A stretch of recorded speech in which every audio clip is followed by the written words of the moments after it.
Քարտեզից երևում է Վանի ներքևում Շատախի լեռների 2-3000 Տիրիշին է կոչվում, պատահական չի Տիրիշին անունը, Տիր գիտության, կրթության, Տիր Աստծո, գրի Աստվածը Տիր։ Թուրք հնագետները համադրում են այսպես կոչված իրենց տարածքի Շատախ Կարս մասերի ժայռապատկերն ոչ թե ՀՀ-ի նյութի հետ, այլ Միջին Ասիայի։ Պատկերացնում եմ, թուրքական այլ շրջաններ։ Շատ հետո իրենք փաստորեն զգում են հարազատությունը այնտեղ։ Ինչպես են մտել այդ քարանձավ մութ տեղը պաշտամունք իրականացրել, բարձ չէ։ Բարև ձեզ, այսօր իմ զրուցակիցը Կարեն Թոխացյանն էր, պատմական գիտությունների թեկնածու, գիտությունների ազգային ակադեմիայի պատմության ինստիտուտի 5 դարի պատմության ավագ բաժնի ավագիտ աշխատող, եւ մենք այսօր խոսել ենք իր գրքի մասին, վերջերս լույս տեսած Հայաստանի ժայռապատկերներ գրքի մասին, եւ խոսել ենք թե փորձել ենք պարզել ինչ է ժայռապատկերը, ինչ պատկերներ մենք ունենք, ինչ հնությամբ նյութ է մեզ հասնել, ինչ քանակի, ինչ բաժանումներ մենք կարող ենք ներկայացնենք, ինչ առանձնահատկություն ունի ընդհանրապես հայկական պետրոգլիֆ այս ժառանգությունը, որ մեզ հասել է, չափազանց հետաքրքիր հաղորդում է ստացվել, շատ բոլորիդ խորհուրդ կտամ մինչև վերջ լսել եւ նաեւ մեր հաղորդումը կուղեկցվի շատ պատկերներով, որոնք վերցված են հենց այս գրքից, անպայման դիտեք հաղորդումը մինչև վերջ, բաժանորդագրվեք մեր բոլոր ալիքներով, որ մենք ունենք Telegram-յան, Spotify եւ YouTube-յան մեր ալիքին եւ սիրեք պատմությունը։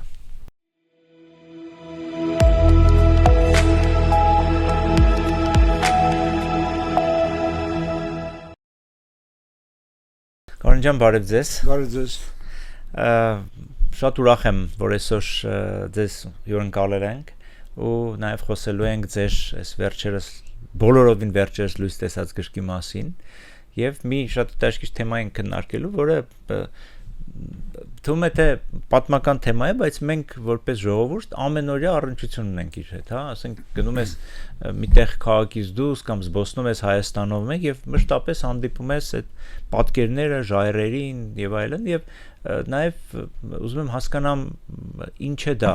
Ընդհանրապես ինչ են ժայռապատկերները կամ պետրոգլիֆներ, չէ՞, այդպես է ընդունված համարել։ Ձեզ ընդհատեմ, ես էլ շատ կուզեի հասկանալ թե ինչ է։ Հա, չէ, ուզում եմ հասկանամ դա ինչ է, սովորական մարդու այսպես զբաղմունքի ինչ որ մի բան ա եղել, հին մարդիկ ուղակի այսպես նկարել են, թե ինչ որ տեղեկություն են ուզեցել հաղորդեն, հա, մեզ։ Մի քիչ բան հարցից սկսենք, էլի, հա։ Շնորհակալություն։ Իհարկե ոչ մի աշխատանք, հատկապես դժվար աշխատանք, չէր կարող լինել աննպատակ։ Սկզբում որոշակի ժամանակաչափման մասին ասեմ, բազալտ քարերի վրա կարծր, այն ժամանակվա քարե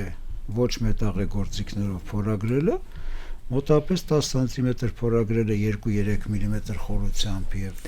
1 սանտիմետր լայնությամբ, նույնիսկ այսօր կարող է տևել 1 ժամ։ Պատկերացնենք ժայռապատկեր, որը մոտ 2 մետրանոց է, ունի մի 20 պատկեր, բոլորի գծեր երկարությունը եթե գումարենք, կհասնի մի քանի մետրի։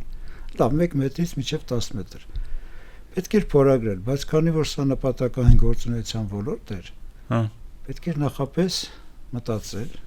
հորինվածքը, իսկ հորինվածքը մտածողը միայն զուտ տեխնիկական փորագրողը չէր։ Ինչպես կարող է թվալ, թե մարդիկ պարապ են եղել, ազատ են եղել, քանի վրա այծեր են նկարել։ Իհարկե սովորական այծի պատկերը գուցե այդքան էլ խորհրդանշական իմաստ չունի, բայց որսի տեսանները, պաշտամունքային տեսանները եղել են մտածված, կանխամտածված։ Դրվագայությունն էսքիզները։ Նախանկար է արվել քերծելով, հավանաբար օբսիդիանով քերծել են, հետո ուրիշ գործիքներով խորացրել, փորագրել։ Այսինքն ուզում ասել, որ ամեն մի պատկերի խորքային իմաստը եղել է մտածված եւ իրավամբ կարող ենք ասել, որ սա այն ոլորտն է, որտեղ հոգեվորն ու նյութականը միահյուս են եւ միասին են աշխատում մարդու մտածողության արտահայտման Դե կարճ նշեմ, թե ինչ են ժայռապատկերները, վաղնջական մշակույթի կրող են, դրա մի տեսակը, փուլը եւ ձևը։ Սրանք արտացոլում են հնագույն շրջանի հնադարի մարդու կամ կարող ենք ասել նախնադարի կյանքի էական կողմերը, բազմաթեմա են եւ ակնառու կերպով վիզուալ պահպանել են նախնիների մտածողության ու գործունեության արդյունքները, արգասիքները, մտավոր գործունեության հատկապես։ Օրինակ չկան հասարակ տեսաններ ուտելու, միս խորովելու, որևէ պատկեր չկա, որ մարդու ձեռքին լինի բան մոտեցրած բերանին, ուտելու տեսարան։ Չեմ ուզում ասել, որ սրբազան արգելքի տաբուի տակ է եղել ուտելը, սովորական կենսաբանական կենսապահովման միջոց։ Դա չի նկարվել։ Նկարվել են ավելի բարձր հոգևոր երևույթները եւ որս, երկրագործություն եւ այլն, որովհետեւ դժվար է ասել ինչու դա որսը հոգևոր ոլորտ չի, բայց եթե պատկերված է մարդ նետաղեղ ձերքի եւ վերին մասում պատկերի վերին մասում մի էակ ձերքերը վեր պարզած կարող ենք հանգիստ ենթադրել որ որսի ոգին է այսինքն մարդը նկարել է իր սպասվելիք իրեն վաղը սպասվելիք վիճակը տեսանը երբ որ հետապնդում էր այցին կամ դարանակալում բայց որսի ոգին ներկա է օգնություն եւ ինքը որսից առաջ այդպիսի պատկեր նկարելով կամ որսը աջող որսից հետո մոտենալով այդ պատկերին կարծես երախտագիտություն հայտնելով ոգուն, այստեղ արդեն հոգևոր կա, թե չէ սովորական նետը պահել դեպի քարայցը, սա կարող ենք ավելի պրոֆան հասարակ մակարդակում ընկալել, բայց հիմնականում ժայռապատկերներն ունեցել են ամբողջ աշխարհում էլ եւ հմայական եւ պաշտամունքային նշանակություն։ Հմայականի մասին թեթև ասացի, որ որսից առաջ նկարում էր ակնկալիքը, ցանկալին, դրանով իսկ աջակցում վերին ուժերի օգնությունը, իսկ պաշտամունքայինը հաջորդ օրը կարող էր գալ եւ կարծես շնորհակալություն հայտնել իր նկարածին կամ այն երևույթին, որը իրականացավ այդ նկարի շնորհիվ, այսինքն նկարելու process-ը ինքը արդեն պաշտամունք էր։ Կարծես օրինակ հաղորդումից առաջ մենք էլ պատրաստվում ենք, չէ՞, դուք էլ հարցերը նշել եք թղթերի վրա, մտածել եք ինչ պիտի լինի, նա էլ մտածում էր վաղվա իր անելիքը կամ սպասվելիքը եւ նշում քարի վրա, ուրիշ նյութական կրող չկար այն ժամանակ, փայտ թուղթ, դրա վրա չէր կարող լինել։ Եվ ժայռապատկերները մի քիչ սահմանումային կստացվի, բայց միշտ էլ եղել են եւ մեզ ներկայանում են այսօր որպես հաղորդակցության միջոց, այստեղ կանգ առնեմ։ Մարդիկ այն ժամանակ լեզուն ու բառապաշարը գուցե այդքան զարգացած չէին, բնականաբար խոսել են հայերենի հնագույն տարբերակներով, վաղնջահայերենից էլ ավելի հին տարբերակով, եւ բառապաշարը հավանաբար այնքան հարուստ չի եղել, որպեսզի պարզ ամեն ինչ հասկացնեն բոլոր նրբերանգներով։ Եվ նկարի միջոցով շփվել են իրենց պատկերացումները, այսինքն ներքին միտքը, պատկերը ացնելով, իրական ացնելով խոսել են իրար հետ։ Այսպես պետք է մոտենալ քարայցին, այստեղ դարանակալել եւ այլն։ Բայց իրար մեջ չէ հաղորդակցության միջոց էր։ Իսկ հիմա ես, այսօրվա մարդը, հաղորդակցվում եմ նախնիների մտքերի եւ իրականության հետ։ Ծառայում է որպես հաղորդակցության միջոց։ Եվ այսօր այս ժայռապատկերի օգնությամբ հիմա ես եւ դուք հաղորդակցվում ենք այդ թեմայով խոսելով եւ մեր դիտողներն ու լսողները այսինքն կապի այս միջոցը միջև օրս աշխատում է հա եւ իրոք շատ այսինքն քարը դա շատ այսպես երկարատև ինֆորմացիա կրող բան է որտեվ նայում ես ասենք անցած դարի երևույթները կորում կորչում են չգիտեմ հրդեհը թուղթն է վառում մանգաղատներն են ոչնչացվում բան բայց քարը մնում է այլ այսինքն ավազի վրա չենք գրել ենք քարի վրա եւ հետաքրիր տեղի հասանք ինչ է գիրքը եթե մենք գրքի սահմանումները փորձենք բարձել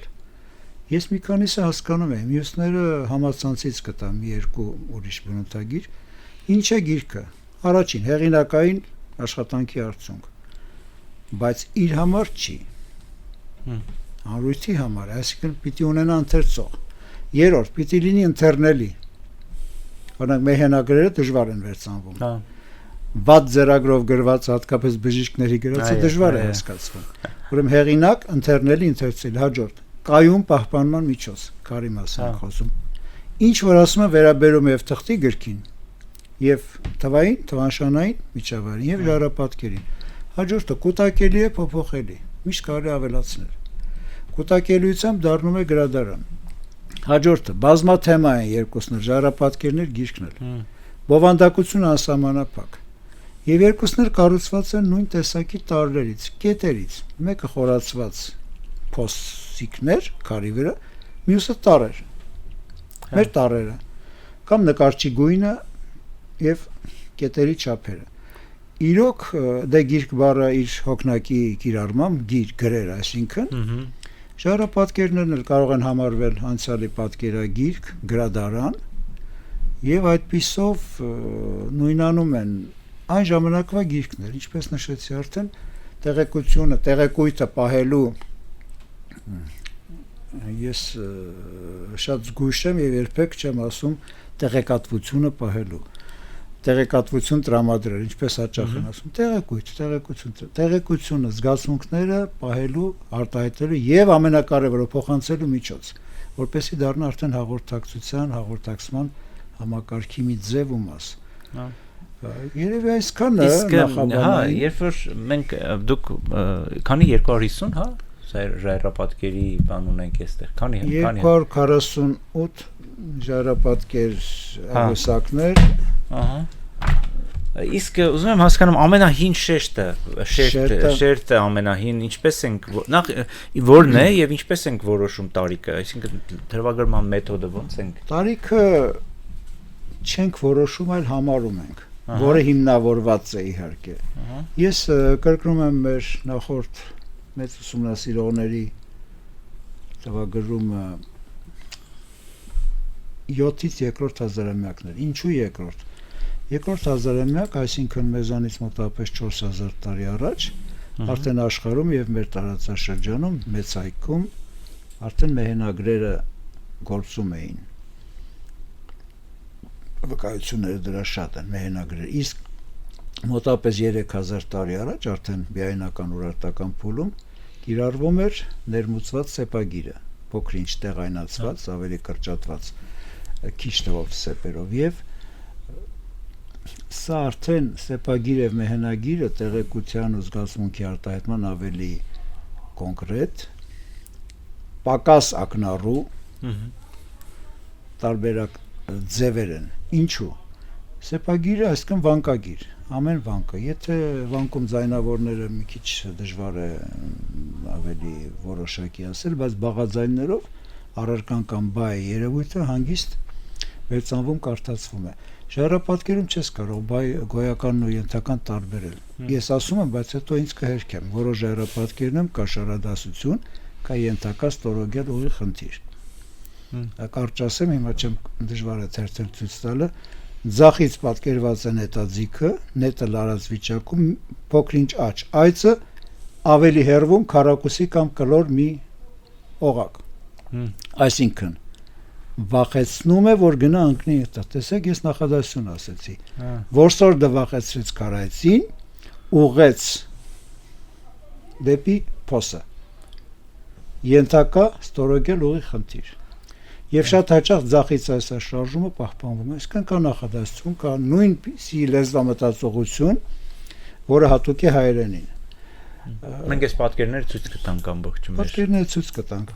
Եվ հետ վերադառնամ թվագրությանը, փաստորեն ավելի կատարյալ համակարգեր են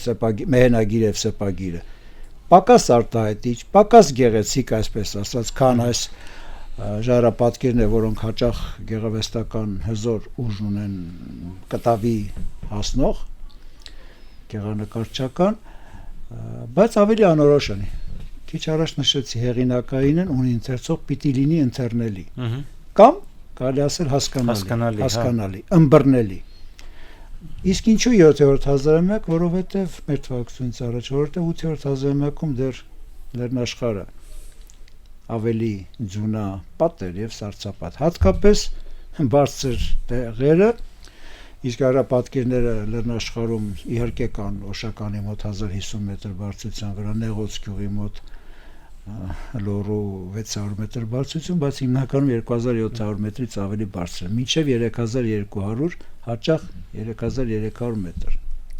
այդ մասերում Գեղամալերներ, Սյունիք, չէ՞ հիմնական։ Շատ հետաքրքիր է, ցելս չկորցնեմ, հետ կամ Գեղամալերներում ամենաբարձրը 3220 մետր, Ուխտասարի Սյունիքի ժայռապատկերների դեպքում 3310 ամենաբարձր լճի մոտ, Թեքսարում եւ Արագածում նույնպես 3220։ Կարծես թե վերին սահմանն է եւ ինչ որ ձևով GPS-ով կարծես որոշել են սա, որտեղ մարդու բնակության սահմանն է, արդեն կլիմայական այնպիսի տարվա կեսը ձյուն, մինչև կես մետր հաստությամբ եւ որսորդ այդ ձյան վրա չէր կարող նախ ապրելու հնարավորություն բարձրանալ ամեն օր իջնել Կարայծի կամ Եղջերուի որսի համար, Եղջերուն էլ վերևում չի լինում ձյունապատ մասերում սառցապատ, այսինքն ստորին սահմանը կարող ենք համարել 7-րդ հազարամյակ, արդեն որ հայկական լեռնաշխարհի բնակչությունը լիովին անցել էր նստակյաց վիճակի։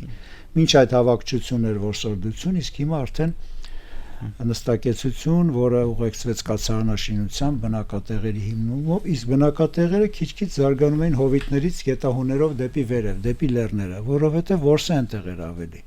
Մենք չգիտենք այս փորագրողները Արարատյան դաշտում կամ Կոտայքի կամ Արագածի նախալեռներում յուրականի մոտ որտեղ են ապրել, բայց որսը արել են վերևներում, որովհետև Կարայսերը վերևներում էին ավելի բարձր։ Էնպես որ 7-ից 2-րդ հազարամյակը, այսինքն առավելագույնը 9000 տարեկան։ Ամենապարզերը, բայց կան շատ ավելի լուրջ գիտական իմաստ կրող ժայռապատկերներ, քարտեզներ, աստղային քարտեզներ, որոնք չեն կարող ասել 7-րդ հազարամյակի։ Կարող են երկրորդ, երրորդն լինել, ամենազարգացած ժամանակվա։ Անդրադառնալով հարցի մյուս կողմին, ժայռապատկերը, քանի որ ընդամենը փորագրություն է տեխնիկական առումով,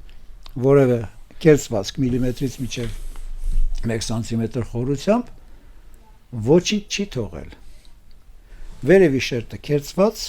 փորված հանած, օրգանական նյութ չկա, որով կարելի էր ռադիոածխածնային C14 եղանակով թվագրել։ Թողել է իր մաշկի մասնիկները եւ գենային նյութ, բայց գենային նյութը չի պահպանվում։ Հավանաբար տասնամյակներ անց կամ մյուս տարի, չգիտեմ, կարող է ծակոտիներում հանկարծ հայտնաբերվել պահպանված գենային նյութ, կենսաբանական որևէ նյութ, որը թեև այդ փոքր միկրոգրամների արդեն C14-ը չի աշխատի այն դեպքում։ Կան այլ մեթոդներ, որոնք կարող են տալ քարի տարիքը, բայց քարի տարիքը մեզ պետք չի, կես միլիոն տարի քարի ձևավորման պետք չի։ Հետևաբար շնագիտության մեջ հատկապես ժայռապատկերաբանության ոլորտում կիրառվում է, ինչպես նաև շատ այլ ոլորտներում, պատմահամատական, մշակութաբանական համատությունը։ Կարճ երկու ծայրահեղ օրինակ բերեմ, եթե ժայռապատկերի վրա պատկերված մեր են հին խորհրդային շրջանի ժամանակվա հեռուստացույց անտենայի եղջյուրներով, մենք կարող ենք ասել, որ այդ նկարը կարող է լինել առնվազն 1950 թվականից այս կողմ, մինչ այդ չկար հեռուստացույց։ Իսկ եթե պատկերված է մամոնտ, ուրեմն կամ 10,000 տարուց ավելի հին է սա, որովհետև պիտի տեսներ, որ նկարը շատ այդ հիշողությունը բանահյուսական եղանակով պահպանվել մի 100 տարի։ Պապս պատմում էր, որ մամոնտը այսպես էր, դնչից դուրս էին գալիս դեպի կողմ, բայց այդ նկարը կարող է լինել վերջին 220 տարվա արդյունք։ Ինչու՞։ Որովհետև մամոնտի տեսքը պարզվեց 1799 թվականին, երբ գերմանացի Բլումենբախը մամոնտի կմախքի վրա, այսպես ասած, դրեց կաշին, վերականգնեց եւ մարդիկ տեսան մամոնտի տեսքը։ 10,000 տարի չէին տեսել, ոչ ոք մամոնտ չէր տեսել, այն հնադարի մարդուց, սառցապատման ժամանակվա մարդուց հետո։ Բայց այդ նկարը հրատարակվեց գրքերում եւ ամբողջ աշխարհն իմացավ, թե ինչ է մամոնտը։ Եվ կարող էին գնալ լեռներում քարի վրա նկարել։ Այսինքն սա երկու սահմանների միջև է։ Այսպիսի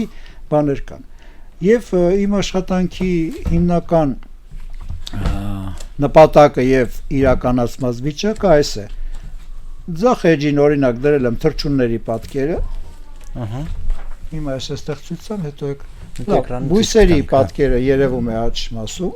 Սրանք բույսերն են ժայռապատկերներում, բուսանման նշաններ, կամ իրական բույսեր, կամ խորհրդանի։ Հաջորդ էջում դրված են բուսապատկերներ, որոնք ժայռապատկերներից չեն։ Հնագիտական իրեր են, Շենգավիթից մինչև որմնանկարներ եւ Դվին 11-րդ դարի խաչքարեր եւ այլն։ Այսինքն սրանով երևում է թեմայի անցումը, հարազատությունը, ովքեր նկարել են ժայռապատկերները, նրանք էլ շարունակել են դառնել մանրանկարչության ու խաչքարի նույն ժողովուրդը, նույն մտածողությունը, նույն արժեհամակարգը եւ մոտիվների փոխանցումը իրականացել են նաեւ այս ձեւ։ Եվ գրքի այս բովանդակային մասը հենց այդպես էր կայացել, օրինակ կացարաններ եւ կացարաններ արդեն ոչ ժայռապատկերային ոլորտում։ Ինչու՞ սա ասացի, հնագիտությունը, քանի որ հիմնված է հիմնական տրամաբանական մի մեթոդի վրա շերտագրություն, որը ավելի խորքից է գտնվել բնականաբար պիտի ավելի հին լինի։ Հիմա եթե նույն այցի պատկերը տեսնում ենք ժայռապատկերն ոճը եւ 3-րդ հազարամյակի խեցեղենի վրա, վաղ բրոնզի դարի, 25-րդ դարի եւ ավելի հին, տեսնում ենք շատ նման են, կարող ենք ասել, որ ինչպես նշեցի, նույն մտածողության արդյունք են եւ պիտի որ լինեն մոտ ժամանակների։ Դե այցով որոշելը դժվար է, բայց եթե կա սյուժե, օրինակ, եթե նետաղեղով մարդ է պատկերված, նետաղեղը 40,000 տարվա հնության կա նետաղեղը։ Կրակ չկա պատկերվածի դեպ, որ կրակով էլ գոնե թվագրեինք կրակի ստացման ընտելացման այսպես ասած։ Ընտելացման։ Այո, որ ասացիք ընտելացում, հուշեցիք։ Եթե ունեմ միաղյուսակ, որտեղ շներն են պատկերված, բայց ինձ հաճախ ես ինքս եւ այլ հարցնում են։ Շները ո՞նց է տարբերում գայլերի շունը գայլից։ Մտածել եմ ընդամենը մի բան, որ եթե խելոք մարդու կողքին հանգիստ կանգնած վիճակում է, պիտի որ շուն լինի։ Իսկ եթե լարվածություն կա պատկերում, հիմա գտնեմ, հետաքրքիր է։ Ահա շների աղյուսակը, հանգիստ կանգնած է մարդու կողքին, գայլը հանգիստ չէր կանգնի, պոչը ներքև, բայց եթե դեմ դիմաց է մարդուն եւ ավելի սպառնալից կեցվածքով է պատկերված, եկեք համարենք գայլ։ Ընդամենը այսքանը կարող ենք մենք այսօր մեր այսօրվա մտածողությամբ հասկանալ ու տարբերակել։ Հա, մեկ էլ բանը, չէ, շատ լավ է։ Մի հարցել ունեմ, մանավանդ որ միշտ նաև շեշտում եք ոչ թե միայն ժայռապատկեր, այլ որտեղից է այն գտնվում, ինչու է կարևոր պատկերի դիտարկել հենց իր բնական միջավայրում, հենց իր կողմնորոշումով, իր դիրքով, արդյոք դա կարևոր է։ Ինչ է փոխվում, երբ որ պատկերը այսպես կտրում ենք միջավայրից եւ չգիտեմ։ Հնագիտության մեջ կա երկու լատինիզմ տերմին in situ եւ in loco։ In situ, այսինքն հենց հիմա որտեղ է գտնվում։ In loco փոփոխված տեղը։ Օրինակ վիշապներից մոտ 10 լեռներից բերվել են եւ դրվել թանգարանների բակերում Երևանի տարբեր մասերում։ Սրանք in loco են։ Այստեղ վիշապը չի աշխատում։ Չի անում այն, ինչ անում էր Սարում։ Մի քիչ անznավորելով վիշապին։ Եվ ինչպես մեր սիրելի ընկեր Հնագիտության ազգագրության ինստիտուտի այժմ տնօրեն Արսեն Բոբոխյանը, վիշապագետ, ինքը շատ հետաքրքիր մի դիտարկում է արել, փորձում շատ չշեղվել, վիշապները ժամանակաշրջանով ժայռապատկերների միջին շերտին են հարում։ Ամեն մի վիշապաքարից, խոսքը վիշապների մասին չէր, այլ վիշապաքարի ընկալվեց ակում, պիտի Երևա մոտավորապես 1-2 կարևոր լեռնագագաթ։ Վիշապները բնականաբար բարձր տեղերում են եղել, ոչ թե Երևանում երիտասարդական լճի մոտ կամ թանգարանի առաջ, ժամանակին կար այդպիսի տենդենց, բոլոր վիշապները բերել քաղաք եւ այն ժամանակ մի քիչ բողոքի ալիք բարձրացավ 2000 թվականներ։ Մարդը պիտի գնա վիշապաքարի մոտ, թե վիշապը գա Երևան, որ տուրիստները տեսնեն, կողքը նկարվեն։ Սխալ է իհարկե։ Վիշապաքարերը մեկը մյուս նշեցի է, բոլոր սրբազան գագաթները եւ բարձր գագաթները պիտի Երևան, նույնիսկ ավելին, մի վիշապաքարից կարող է Երևան մյուսը։ Այսինքն սրանք եղել են նաեւ կողմնորոշման միջոց, ոչ միայն պտղաբերություն, երկնքի ջրի պաշտամունք, զոհաբերության վայրեր։ Հիմա գալով ժայռապատկերներին, հենց իմ գրքի առաջին էջի նկարի արդիվ ես դա ցույց կտամ։ Եթե որևէ այց է պատկերված միտեղ, կարող հարգելով մեր նախնիների տվյալ քարի վրա փորագրելու նպատակը, գուցե պատական քար է տեսել ուղղակի դրա վրա մի այց, բայց եթե քարին պատկերված է աստղային երկնքի տեսարան կամ լեռներ,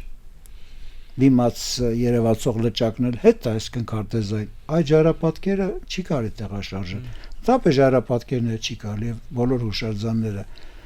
բայց եթե մի սովորական այծապատկեր, մեկ այծ պարունակող պատկեր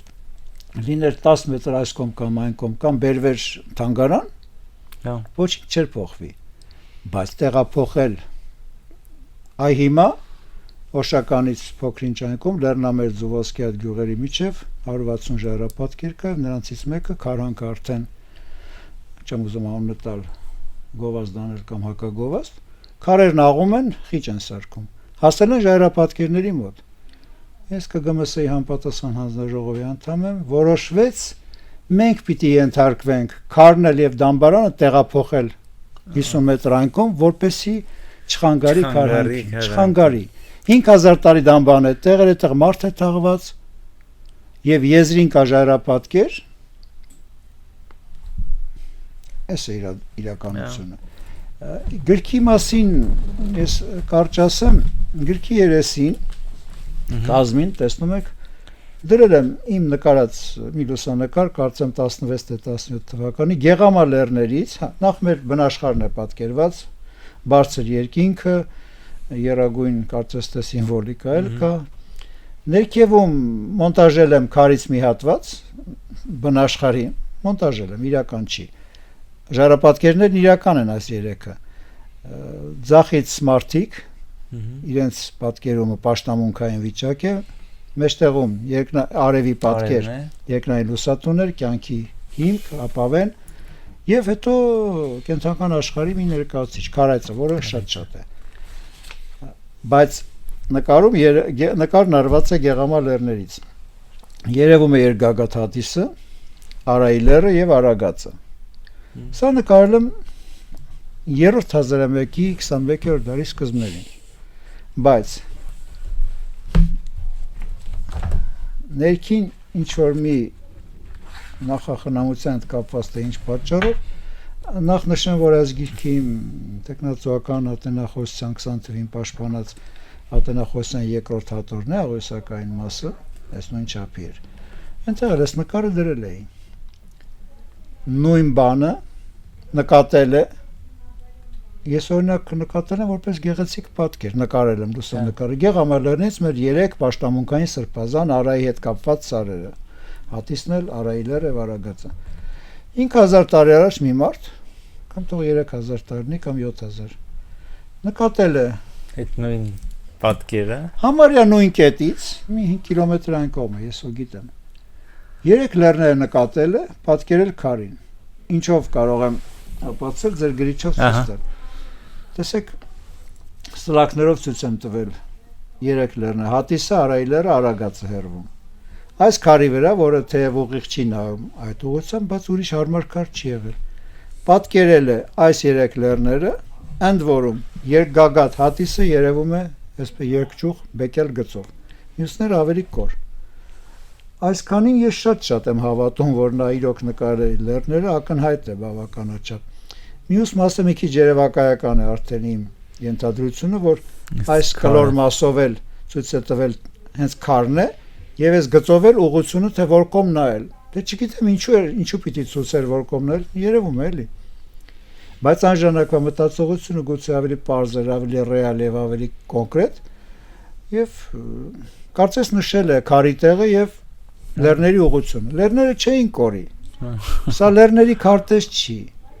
Չէին կորի, ջրանցքի գծագիր չի, որ ինքը աներ, որտեղից է առուն եկել, որ կողմ պիտի կառուցվեր, կամ գծագրել են կացարանի հատակագից, հետո դա իրականացրել կամ հակառակը։ Բայց իր տեսածը սևեռել է, ֆիքսել։ Սրանք են եւ հետո մարդիկ եկել են սրա մոտ ասել, տեսեք, նկարեմ սարերը, բոլորը գլխով են արել, ասել են ինչ լավ ես նկարել, ու բոլորը սկսել են ձեռքերը վեր բարձրացնել սարերին, իրենց պաշտամունք իրականացնել, գուցե այս քարի մոտ արարողություններ են եղել, որտեղ հենց այնպես խզբզել քարի վրա դժվար աշխատանք անել, նշեցի ինչ կանել, ես կարող էր այս գործը տևել 1 օր, ընդ որում անում էր կամ մտահղացման հեղինակը, բայց իրականացում ինչպես Լեոնարդոն էր անում, աշակերտներն էին շարունակում տեխնիկական մասը։ Երևի մասնագիտացում եք այն մարդիկ, ովքեր դա շարունակեմ, կներեք այդ թեման, մյուս քարտեզներ, Արագածի։ Սա արդեն 22 թվականին պարզվեց, այստեղ էի, այս նկարը տեսա ու տեսնում եմ դիմացի արագացի 3 գագաթները եւ միտք առաջացա, որ այս անկյունիկներով պատկերվել են քարագագաթ արագացի 3 գագաթ, իսկ 4-ը պատկերվել է անկյունի տեսքով, բայց պետք է մի 10 մետր բարձրանալ, որպեսզի երևա։ Բայց նա հո գիտեր, որ այնտեղ 4 գագաթներ կա։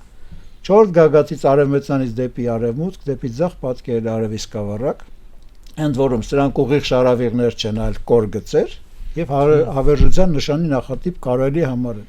Խաչը դրված երկրի կողմերի շատ ճիշտ եւ արեգակի պտույտը շիրակացիներ են նկարագրում թավալելով, պտտվելով գնում է դեպի եւ այս նկարից պտույտի տպավորություն թողնում է։ Սա երրորդ քարտեզը մի քիչ ավելի պակաս համոզիչ է, բայց այս երկուսը ինձ շատ են համոզում, որ իսկ ինչ է նշանակում երկրի կողմեր կամ տեղանքի տարրեր պատկերելը։ Սրանք բարձրագույն քարտեզագրական մտածողության հմտությունների արդյունք են եւ մեր նախնին կարողանում էր մտքով իր աչքը բարձրացնել վերև, դրոն,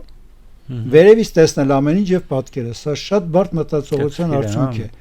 որովհետեւ մենք նայում ենք հորիզոնական վիճակներ, տեսնում ենք քարեր, հեռվում լիճ, բայց մենք գիտենք, որ այդ հեռվում երևացող լիճը գիծ չի, այլ կլոր լիճ է։ Բայց հեռանկարը մեզ իսկ նա գիտեր, նա քարտեզիա պատկերում էր երանգի կլոր մի բան, գնում ես այդ ուղղությամբ տեսնում ես լիճը։ Այսինքն կարողանում էր մտքով հասկանալ, բարձրանալ վեր, վերևից տեսնել եւ անել վերին համայնապատկեր։ Փորձել է երրաչափ ինչ-որ նկար ստանալ, էլի։ Երրաչափ իրականությունը, այո, պատկերել երկչափ մակերևույթի վրա։ Եվ շարունակեմ մի բան, սա ինչ կնշանակի, որ այն ժամանակվա մարդը ուներ մասշտաբի զգացողություն։ Կարողանում էր մեծը պատկերել փոքրի վրա։ Եվ հետո այս քարի մոտ, ասենք, կուզենար մեկին բացատրել, թե որտեղ է պետք դարանակալել այծին, կկանչեր այստեղ, իհարկե խոսում էին, բայց վիզուալ ակնառու կերպով ակնադիտորեն բացատրելը, պատկերացնելը, պատկեր դարձնելով իրար հետ խոսելը, շփվելը արդեն միանգամայն լավ իրականանում է այս դեպքում։ Ես սկսեցի փաստորեն գրքի նկարագրությունը տալ, հա։ Ժամանակաշրջանը խոսեցինք, ընդհանուր թեմատիկան պատկերներին կուզենայի անդրադառնալ, ինչ թեմատիկայի պատկերներ կան։ Մենք խոսեցինք օրինակ քարայցի մասին, չէ՞, որ ինքը շատ հանդիպում։ Ամենահաճախ հանդիպումը բան տարածվածները բնական է մարդու կյանքը կենսական, այո, հենց այծից, որովհետև ընտանի կենդանիներ չեն պահել հին ժամանակներում։ Հա, ուրիշ կենդանիներ կան, եղջերու, օձ, չգիտեմ, հովազ, կան, բայց ես քանի որ այդքան լավ հիշողություն չունեմ, բաժանել եմ 31 թեմատիկ խմբի եւ նշեմ մի կարևոր հանգամանք, փորձեմ էջը գտնել, շուտով կգտնեմ։ Հա։ Գրելը շատ հեշտ է, բայց բանավոր հիշելը։ Ես դրանք կարդամ, հա, ձեր թույլտվությամբ։ Հայաստանի ժայռապատկերների բովանդակային այս բազմազանության մեջ 4 հիմնական ոլորտ եմ առանձնացնում. բնություն, մարդու առօրյա, արարման արդյունքներ եւ ներաշխար։ Կարծես թե այլ բան չկա։ Շրջապատը, իր անելիքը, գործողություն առօրյան, արարման արդյունքներ։ Այսինքն դա սայլ, հա, տուն, նաև ժայռապատկեր եւ ներաշխարը, պաշտամունքային ոլորտը։ Ես ուղղակի դանդաղ թվեմ, ստորև առանձնացրել եմ 31 թեմատիկ խումբ։ Տեղանքի տարրեր, երկրագունդ, ինչքան էլ զարմանալի է։ Երկրային երևույթ, հրաբուխ։ Այսպես ստորակետ տալով ես նշում եմ օրինակ, օդ երևույթներ, կայծակ եւ այլն ամպեր։ Երկնային լուսատու, չթվեմ, պարզ են որոնք են։ Երկնային երևույթ, երկնակարի կամ գիսավորի գալ։ Հետ էլ կա, հա։ Կա։ Բույսեր, կենդանիներ, քիչ հետո կենդանիներ արդեն կբաժանենք։ Գյուղատնտեսություն բառը մի քիչ հաջող չէ, ավելի երկրագործություն պիտի լինի, որովհետև անասնապահության կան տեսաններ վարժեցման եւ այլն, բայց դա դեռ այն անասնապահությունը չի էլի։ Որս ամենամեծ բնակավարը, գազանամարտ, պայքարը կենդանիների դեմ, ոչ ուտելի կենդանու համար։ Հովազների դեմ պայքարը որս է, բայց նպատակը պահպանությունը։ Մարտարվեստ եւ մարզարվեստ, վարժանք եւ մրցախաղ, վարժանք, օրինակ բերեմ, նետաղեղը ձերքին կանգնած է ձիու վրա, կանգնած, ոչ թե նստած, նետահարում է, անհնարին մի բան, ձիու վրա չեն կանգնում, կրկեսում է դա լինում, իր երևակայությունն է ցույց տվել, կամ ջիգիտային ինչ-որ մի վիճակ, բայց սա վարժանք մրցախաղ է, պար, զենք, գործիք, փոխադրամիջոց, շինվածքներ, կիրառական պատկերներ, այսինքն օրացույցներ, քարտեզներ, ուսուցման ու հաշվանքի միջոցներ կան, խաղի պարագա, տախտակներ կան, որոնց վրա կարելի է խաղալ ցանցով, ցանց պատկերված, հագուստ, պաշտամունք, երևակայական էակներ, վիշապներ եւ այլ հրեշներ, ներպատկեր, էակի ներքին կառուցվածքը կա, կմախ կա, սիրտի կառուցվածք, դիմապատկեր, հետո գալիս են անորոշ պատկերները, որոնցից դեռ չենք հասկանում, զարդանախշեր, խորհրդանշաններ, տարանման նշաններ, 31 խումբ։ Նշեմ կարևոր մի բան, որը շատ պարզ նկատվում է, դրա համար պիտի քարտեզ բացեմ։ Աշխարհում ահա աշխարհի ժայռապատկերների բաշխման քարտեզ եմ արել կարմիր կետերով։ Դրանից ներքև հայկական լեռնաշխարհի հին աշխարհի մեր մասում, Եգիպտոսից մինչև Միջին Ասիայի կեսերը, եւ պարզ երևում է այստեղ հայկական լեռնաշխարհում ժայռապատկերների խտություն, առատություն, օջախություն, այսինքն հնդեվրոպական տեսության նման մի բան։ Շարունակելով միտքը, ասեմ, այս մասում 31 թեմատիկան կա։ Գնում ես դեպի Լադոգա լճի ափեր, մնում է միայն որսի տեսաներ, այն էր ձկնորսության եւ մի քանի նշան։ Եվ ձկներ։ Մենք օրինակ ձուկ չունենք։ Գալիս ես դեպի Միջին Ասիայի մասերը, միայն այծեր են եւ դիմակավոր շամանիստիկ պատկերներ։ Օրացույց չկա, քարտեզ չկա, 30 կան այծեր։ Այսինքն նաև թեմատիկ առումով օջախ լեռնաշխարհը, հատկապես Հայաստանի Հանրապետությունը, որը լավ է ուսումնասիրված, 31 թեմա մեկտեղ հանդիպում են։ Արագացում, գեղամար, ուրիշտեղ գնում ես 5-6 են մեկտեղ հանդիպում։ Նույնիսկ Իտալիայում ամենալուրջ մեր հարակից մշակութային հարևանը Իրանի հյուսիսն է եւ Իտալիայի վարկամոնիկայի ժայռապատկերն է, որոնք 3-րդ, 2-րդ հազարամյակով են թվագրվում, այնտեղ էլ թեմատիկան հարուստ է։ Բայց Հունաստանում կա 6 ժայռապատկեր հռոմեական շրջանի։ Ինչու՞։ Հռոմեական զինվորը սաղավարտով կանգնած է, նստած է ձիու վրա, թրով մենամարտում է։ Հունաստանում, որ եվրոպական քաղաքացիության ինքը ժայռապատկեր չի եղել, չկա։ 6 նյութի հարցներ, չէ, քար շատ կա, եղել եմ, տեսել ենք 6 հատ։ Իրենք ունեն մեկ կենտրոն Սալոնիկից վերը Ֆիլիպի քաղաքում եղել ենք այնտեղ գիտաժողովի 2003 թվականին տարան հատուկ ցույց տվեցին ցանկապատել են որ արածող կենցաղներ չմտնեն պահպանվում են 6 հատ Տկշկիր է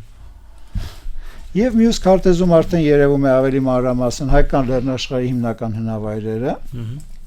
այստեղ էլ խտությունը տեսնում եք Հայաստանի Հանրապետություն Արցախում բարձր է եւ Հայաստան-Արցախ միացել այս քարտեզում հիմնական տեղեր Արագած, Գեղամարլերներ, Քարվաճար, Վայք, Սյունիք հատված եւ Նավասար, Կապուտ ջողներ։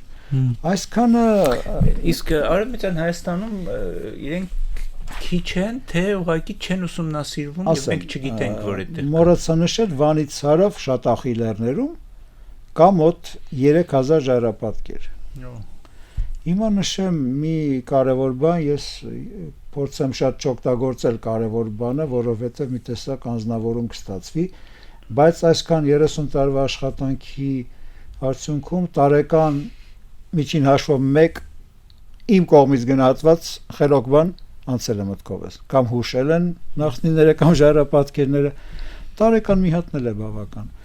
3-4 կարևոր միտք կա, որոնց համար ես ուրախ եմ, որ այդ միտքը տրվեց, ընկալվեց եւ ձևակերպվեց։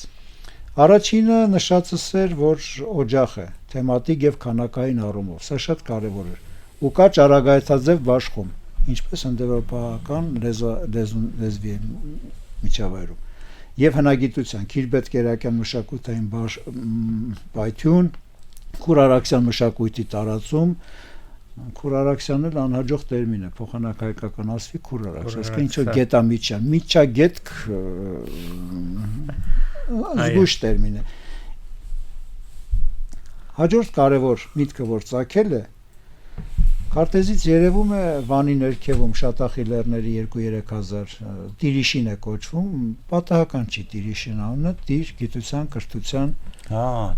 գրի աստվածը Տիր, եւ իմ հիմնադրած կազմակերպությունը, որ անգլերեն հապավումով Արարա գծիկ Տ, այսինքն Armenian Rock Art Research Association, աշխարհում այդպես են ժառապատկերային կազմում, բոլորը Ռարա են։ Դե ես էլ Արարատի նման սարքեցի եւ գծիկով, որ Արարատ չլինի, Արարատը չի կարելի գրանցել այդպես։ Եվ այնտեղ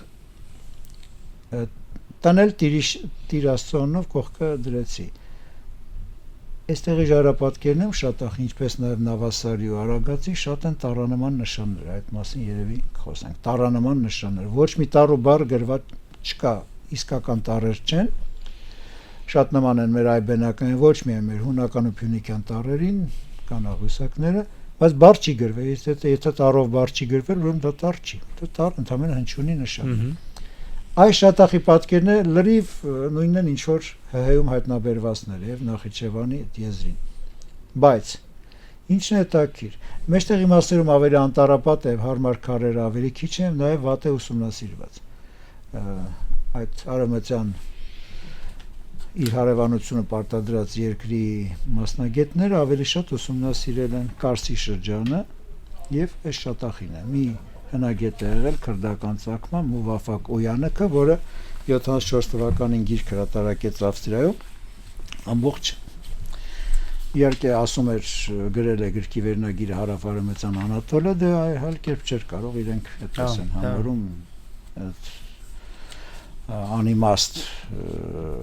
Արևելյան Անատոլիա, Արևելք արդեն Արևելք, մանավանդ հույները Արևելք Անատոլիասերով հասկանում էին այն մասը, որտեղ իրենք կային, մինչև Կապադովկիա։ Փոքր Ասիայի այդ արևմտյան հատվածն էր, հա։ Բայց ինչևէ, շնորհակալ եմ այդ մարդուն, բոլորս էլ շատ նյութը փրկեց եւ գրքում չկա հակահայկականության դրսևորում։ Նշում է, որ Շատախում հայի Էրմենի Տիրիշին վայրում են ժայռապատկերները, նշում է, որ հայկական գերեզմանոցից հանված քարի վրա են նշանները, հայկական տոմարով նշված տարեթվեր կան, ինչ որ գիտեր նշել է։ Եվ ասեմ իմ տարօրինակ է, բայց մենք գիտական բարեխեղճությունը պետք է ընկալենք որպես արտառոց բան, որը պետք է նորմալ լիներ, որը պետք է նորմալ լիներ, էլի։ Փաստորեն ես ակամայից մարդուն գովեցի մի բանի համար, բացի իր աշխատանքից արած, որը մարդը պիտի աներ, որը մարդը պարտավոր է այդպես ապրել ու այդպես։ Այո։ Շատ լավ նկատեցի։ Շարունակեմ, ուրեմն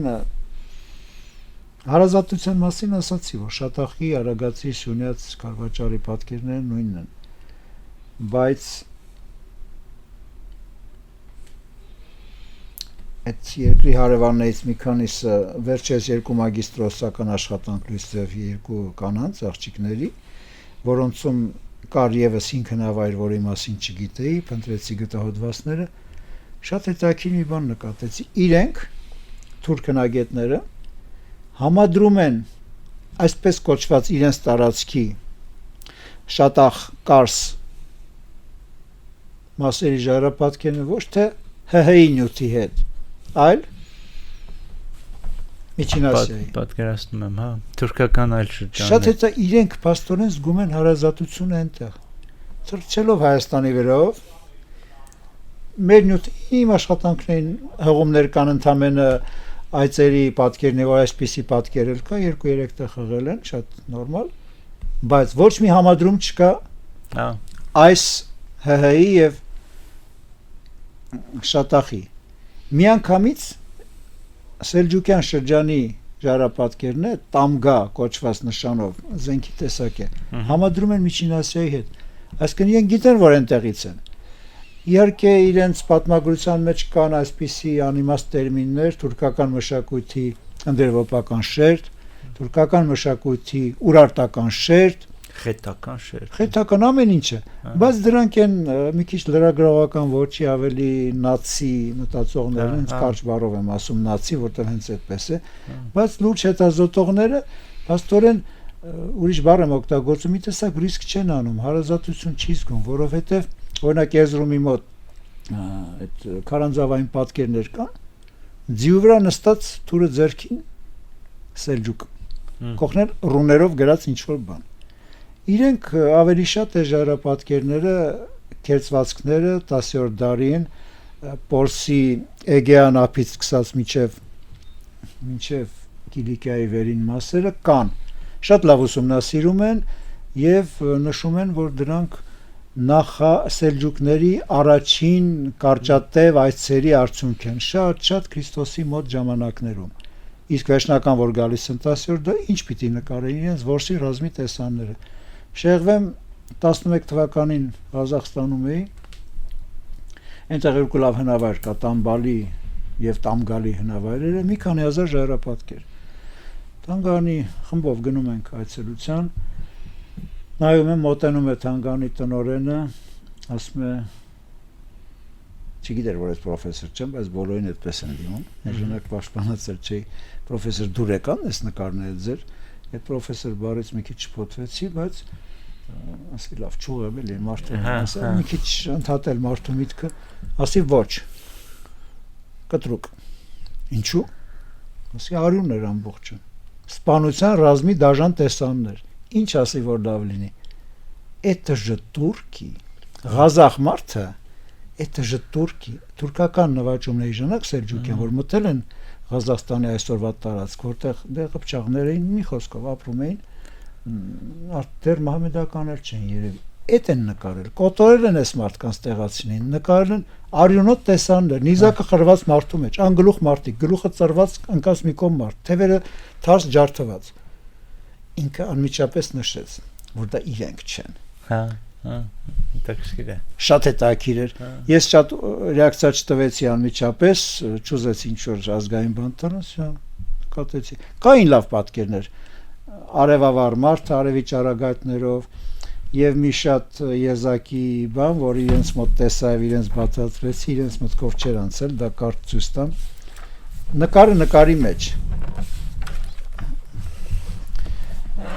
Շեղվում ենք թեմայից, բայց Չէ, հետաքրքիր է, այս նկարներն է ցույց կտանք։ Սա անվանել եմ շրջափորագիր, արվեստաբանների հետ երկար զրույցներից հետո հավանեցին այս բառը, ինչ է արել մեր նախնին։ Մարդ դեղին մասը ժայռապատկերի իհարկե գույն չունի, մոռանանք այդ մասին, ուղղակի ինչ որ անկյունից նկարելուց մի քիչ գունային կոնտրաստ է առաջանում։ Այդ դեղին մասով, որը փորագրությունն է, տեսնում ենք մարդը կանգնած, բայց մայր մակերևույթը քարը, որը ձեռք տված չի, ասես ցույց եմ տալիս, բայց հետո չի երևա։ Նույնպես մարդ է ցույց տալիս, մուկ մասը։ Մարդու մեջ կարծես, այսինքն ստվերագծելով, եզրերը փորագրելով, շուրջը փորագրելով ստացել է այսպիսի էֆեկտ։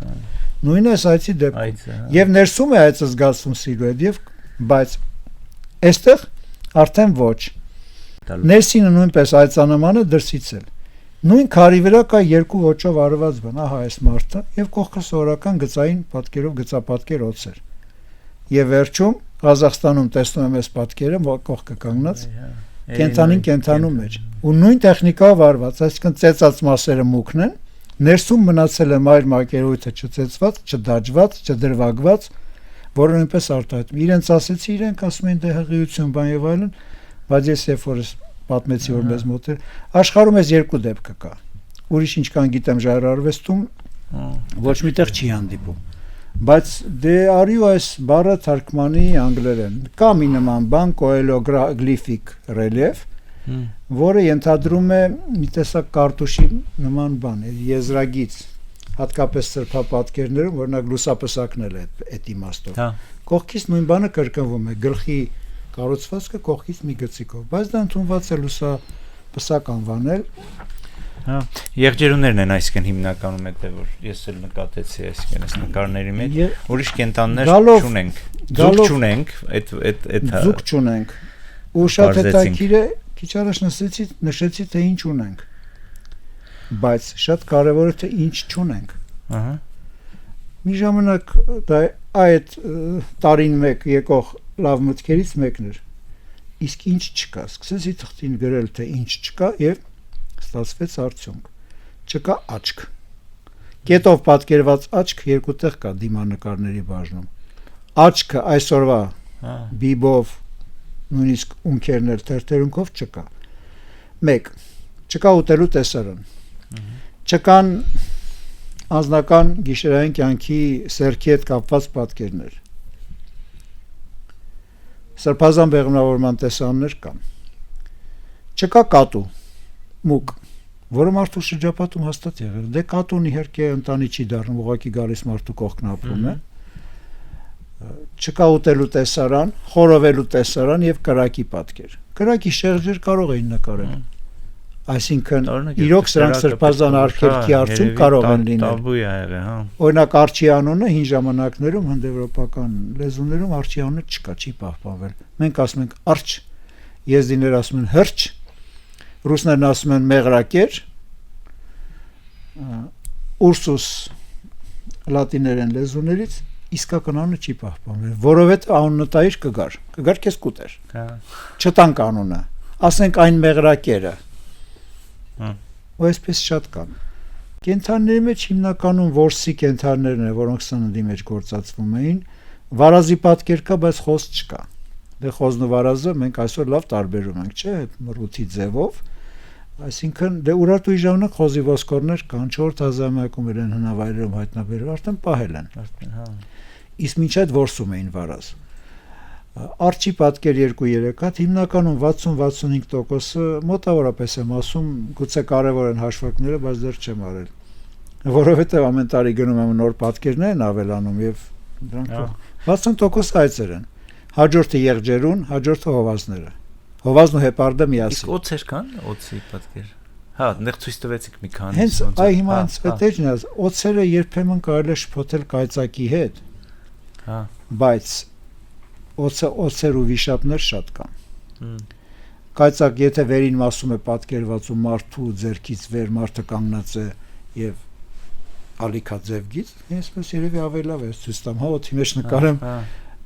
Կայծակ, այսինքն շանթաձիկ աստված է Զևս եւ այլն արամաստ, ուժեղ է, ձեռքին կայծակ ունի, պատժի միջոց կամ գուցե կրակից տակ աղբյուր։ Բայց օրինակ այստեղ մի պատկերի դեպքում ոնց ցույց տամ կարող է երևալ պատկերով ցույց կտանք, իսկ ցույց տվեք։ Մարդ։ Հա։ Վերևում 7 հատ օծանման բան, բայց գլուխներ ունեն։ Տեսնելով վերևում կայծակը մարդը կարող է նրան օծի վիշապ պատկերացնել։ Գլուխներն էլ են արված, խաչանման գլուխը ընդգծված է։ Շատ դժվար է օծը, կայծակը եւ լասոն օղապարանը իրարից տարբերել։ Դա արդեն սյուժեի է ստացվում։ Հասկանալի է։ Որտեղ ինչ է օգտագործված։ Բանը, իսկ եթե գանք տիեզերական այդ տիեզերքի հետ կապված բաների, հա, երկնային մարմիններ, բան եւ այլն։ Դա որտեվ կա, չէ, բանը որ շատ աստղադիտարաններ են եղել, մարդիկ սիրել են երկնքին նայել, նաեւ ոչ միայն սիրել են, նաեւ ինքը իրենց ամենօրյա աշխատանքի հետ էլ է կապված եղել։ Կենսապահովման հետ կապված։ Հա, ամբողջությամբ բան է եղել։ Ուզեմ հասկանամ հնագույն մարդը ինչպես էր դա, ինչպես կարող էր նաև շատ ճշգրիտ արտացոլել այդ երկային մարմինները։ Մեր գիտաշխատողներից մեկը ժամանակին գրել էր, որ սոված մարդիկ էին հազիվ մի բան էին ճարում ուտելու, ինչի պիտի նկարեին ընդամպե ժայռապատկերներ եւ այն էլ հոգևոր բարձր ոլորտի բաներ, որոնք պետք չեն, որոնք ուտելի չեն, աստղը չեն ուտում։ Հա։ Բայց նույնիսկ այսօր մեր կյանքը այնքան է կախված տիեզերքից, համացանցի ինքը, GPS-ը, կողմնորոշումը տեղանքում, հասարակ մի բան, տաքսի կանչելը եւ գալիս է 5 մետրի ճշտությամբ կանգնում կողքը։ Այդ ամեն ինչը տիեզերագիտական հետազոտություն, ես մոռացա նշել կամ նշեմ առաջին կրթությամբ համասին ես աստղաֆիզիկոս եմ, չեմ աշխատել բյուրականում, բանակ գնացինք ծառայության, իսկ հետո համ երկու կենսագրական բան ասեմ, 79 թվին եմ առաջին անգամ ժայռապատկեր տեսել համալսարանի բակում, 3-րդ կուրսում էինք, ու դրանից 20 օր հետո մենք գնացինք Գեղամալերներ, վերցրեցինք մեզ հետ հրատարակված հոդվածը, Գևորգ Տիրացյանի թարգմանությամբ առաջին ժայռապատկերի հայտնաբերման մասին եւ ինչ որ մի ուժ մեզ տարավ հենց այն վայրը, որտեղ 66 տարի առաջ Լևոն Լիսիցյանը, Սրբոյ Լիսիցյանի եղբայրը 1913 թվականին հայտնաբերել է Գեղամա լեռների առաջին ժայռապատկերները։ Համալսանի բակում ժայռապատկեր տեսած մի քանի ուսանող գնում ենք ու պատահաբար հասնում ենք այն վայրը, որ հոդվածը ձեռքներիս, նայում ենք նույնը գտել ենք։ Ինչ որ մի ուժ մեզ տարավ այդտեղ, չեմ ուզում շատ Ահա 70 թվականի այս նկարում երևում ենք խմբով, հեռվում պայտասարն է, եւ այս պատկերն այն ժամանակվա իմ սպիտակ լուսանկարներն են։ Հետո արդեն գունավոր այնտեղ արդեն 67 հատ հայտնաբերվեց, Լևոն Լիսիցյանը կանգնած է եղել հենց այստեղ։ Հետո գերմանեն հոդված է գրել, որը չհրատարակվեց, արխիվում գտնվեց եւ 70 թվականներ Գևորգ Տիրացյանի հոդվածը Գերմանիայից թարգմանեց հնագիտության ազգագրության ինստիտուտի տնօրենը Գևորգ Տիրացյանը, մեզ հայտնի դարձավ, հենց այդ ժամանակ էր 71 թվականին, չէ 72 լրաբեր ամսագրում։ Գիտեինք մոտավորապես ինչ են, վեր կացանք, գնացինք։ Այնտեղ գտանք ու պատկերացրեք այդ ուրախությունը։ Կանգնած ենք մի տեղում, որտեղ 66 տարի առաջ Լևոն Լիսիցյանը սրանք հայտնաբերել է, եւ կանգնած ենք մի տեղում, որտեղ 5000 տարի մարդիկ այստեղ կանգնել են ու նույնը սարը տեսել են, նույնը քարակույտերը, լավայի լեզվակն է, ոչինչ չի փոխվել։ 5000 տարի անցել է։ Հետո 86 թվականից արդեն Սուրեն Պետրոսյանի հետ ծանոթացա Գեղամա լեռների ժայռապատկերների մեծ մասի հայտնաբերող ճարտարապետ, միասին գնացինք 86 թվականի լեռներ, հետո ինքը էլ չեկավ, մեծ էր արդեն տարիքով։ Իսկ 94 թվականից պատմության ինստիտուտում աշխատում եմ եւ կարծես թե արդեն 30 տարի նույն տեղում, նույն սենյակում եւ մարդու կյանք այն ժամանակ հիմա մենք ունենք տուն, պատսպարվելու միջոց, մեքենա, հեռախոս կապի միջոց, այն ժամանակ այդ ամբողջը չկար։ Մարդիկ պիտի ապավինեին իրենց մտքին, ոտքերին, ուժին, հմտությանը։ Կյանքը շատ էր կախված մթնոլորտային պայմաններից եւ տիեզերական խոշոր երևույթներից կախված չէր, Գերնորի բռնկում, գիսավորի գալ, երկնակարի գալ, դա այդքան կարևոր չէր, սրանք հազվադեպ երևույթն են, բայց արևածագ, արևի պաշտամունք, օրացույցի, օրվա ժամի սկիզբ, տարեսկիզբ, այ մոտենում ենք մարտի 21-ին, իսկական նոր տարին մարտի 21-ն էր, հետո հունվարի 1 եւ այլն դարձավ, որտեղ բնության զարթոնքի կամ էլ դեկտեմբերի 21-ն էլ կարող էր լինել որպես արևի բարձրանալ սկսելու սկիզբը։ Երկնային լուսատուներից հիմնականում առաջին արևն է պատկերված։ Ընդ որում եզակի մի նկար, ծագող արև։ Արևի վերևի կեսն արված է, մնացածը չի արված։ Կարծես թե այդ չանելով հորիզոնի գիծն է նշած, ծագում է։ Ժամանակի մասին պատկերացում եւ իդեալական կերպով արտացոլում։ Այսօր էլ մեկին ասես ծագող արև նկար ինչ կան, երևի մի հատ գիծ կքաշի վերևի կիսաշրջանը։ Դե սրանք մանկության պարզ ժամանակների արդյունքներ են, երբեմն պարզունակ, բայց լավ բառ կա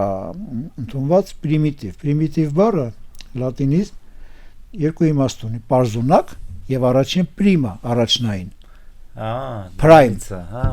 Պրիմիտիվ բառը արոք սրանք պրիմիտիվ են, երկու անգլերենում շատ լավ երևում է դա։ Հայերենում մենք եթե ասենք պրիմիտիվ չենք հասկանում առաջնային, միայն երկրորդն ենք ընկալում։ Իսկ օրիգինալ լեզվում երկուսն էլ կա։ Primitive art ասում են, primitive art, որը առաջնային իմաստով է։ Արևը աչից նկարում, արտանկար է աչից։ Մայրամուտ է թե արևածագ, չգիտենք, որովհետև արտանկարողը չի նշել քարի ուղղությունը։ Երբ որ ես սա գտնեմ իրականում, կտեսնեմ թե արևը արևել կողմ է, թե արևմուտք։ Նոր կասեմ, մայրամուտը թե արևածագ։ Այսինքն կեսորի, կան նաև կեսորի պատկերներ, հենց վերևում արևը, նկարի ամբողջ օրինվածքի վերին մասում։ Ինքը ուզեցել է հենց այդտեղ պատկեր։ Մտածված է եղել թե ոչ, բայց ես դա կմեկնաբանեմ որպես կեսորյա վիճակ եւ ժամացույց։ Նկարն աստղեր։ Աստղերն ինչով էին կարևոր մարդու կյանքում։ Կարծես թե այդքան չէ, ինչքան արևը եւ լուսինը։ Բայց հիշենք հայկամաստեղություն, Օրիոն նկարել են ավելի բարդ բաներ, աստղային երկնքի քարտեզներ, սրանք Վարդենաց լեռնանցքում են, Սելիմ կոչված նախկին, ամենաբարձր կետում 2410 մետր եւ պատկերված է 3 համաստեղություն, աղյուծ, աղեղնավոր, կարիճ։ Աշխարհում չկա սրա նմանը։ Մի հատ կա Նյու Մեքսիկոյում, որտեղ պատկերված է մի քանի աստղ, կողքը լուսինը, եւ դրանով թվագրել են ընդ որում ամսվա ճշտությամբ թե այդ աստղերի կողքին լուսինը որ մոտավորապես վերջակցությունից առաջ 5-րդ դար էր Միլլերի թվագրությամբ այդ հայտնաբերողի սա որպես պատահական չէ պատահաբար ես ասացի իմ մասնագիտությունը առաջին սովորական աստղագիտական հաշվարկներով հաշվեցի առուցամաստեղության տեսքը ինչ որ ժամանակ հերթով համադրելով թե երբ կլիներ այս տեսքի որտեղ աստղերից մեկը շատ շեղված է արագ շարժվող աստղ է բետա աստղը շարժվել է աստղերը շատ անշարժ են բայց պայծառ աստղեր այսինքն մոտիկները ավելի արագ են նրանց տեսագծային շարժում է երևում տեսագծային չէ տեսագծին ուղղայած դիտելի եւ հետ հաշվելով ստացվեց 25-րդ դար այսինքն 4500 տարեկան միայն այդ ժամանակ այդ աստղը կլիներ այդտեղ եթե վստահենք նկարելու ճշտությանը բայց շեղումը մոտավորապես 1 լուսին չափով իսկ 1 լուսին նայել եւ վերևում աստղերը նկարել 1 լուսին ճշտությամբ խաղոպար է լուսինը եւ արևը կես րոպե չափ ունեն 30 աստիճանային րոպե լուսնի չափով վերև նայելով սխալվելը դժվար է մի քիչ հակառակ հետո իր համար սրբազան պաշտամունքային գործ էր պիտի որ այդպես լիներ հենց այնպես նկարեր աստղեր ինչու համար առուցամաստեղություն առուցի պաշտամունք առյուծ այսինքն ամառ առուցի պատկերները շատ ունենք մյուս պատկերում էլ օրինակ երևում է եղջերու մարդ չէ մարդ չկա տուր ծուլ եղջերու վերևում կիսա լուսին ինչ էր ուզում ասել ես այսպես կնկարեի հասկացնելու համար գիշերային տեսարան իմ չափով եմ չափում իսկ ես ու նրանք նույնն ենք ոչ ավելի խելոք ենք ոչ ավելի հակառակը հաճախ ասում են որ այն ժամանակ մարդն ինչ էր հասկանում շատ բան էր հասկանում մեր նման ավելորդ ամեն ինչ չէ որ գլխում լցնում էր հերոսի համարներ եւ այլն այնինչ պետք էր գիտեր եւ ինչն էր հետաքրքիր քիչ առաջ ես մեր զրույցի սկզբում նշեցի որ ասենք ձախ կողմում պատկերված են երկնային լուսատուները ժայռապատկերներում հաջորդը երկնային նույն լուսատուները ոչ ժայռապատկերներում բրոնզե դար իրերում տիեզերքի մոդել խեցեղեն որը օգնում է թվագրությանը ինչով է օգնում դեստեղ էլ արև պատկերված այնտեղ էլ ուրեմն մոտավորապես նույն ժամանակվա են շատ կոպիտ մի ընդհանրություն բայց այս նույն թեմատիկան էս հորինվածքներ իրենց մոտիվներով անցնում են բրոնզե դար հասնում են մինչև գորգեր խաչքարեր եւ 1965 թիվ տարիհացը ջավախքում տխված աստղերի լուսնի պատկեր 65 թվականին մարդիկ հացը տխում էին եւ վրա նշաններ անում պաշտամունքային հին մենք ժամանակ ունենք մենք բան չի իսկ երբ որ դրա մասին խոսեցինք փաստորեն մենք կարող ենք ասենք որ այդ մոտիվները այդ ժայռապատկերների մոտիվները մենք բերում գալիս հասնում են միջև միջնադարյան մատենագրություն վիմագրերի մեջ եկեղեցիների պատերին այծեր կան նկարած գորգագործության մեջ իհարկե առատորեն այդ ամեն ինչը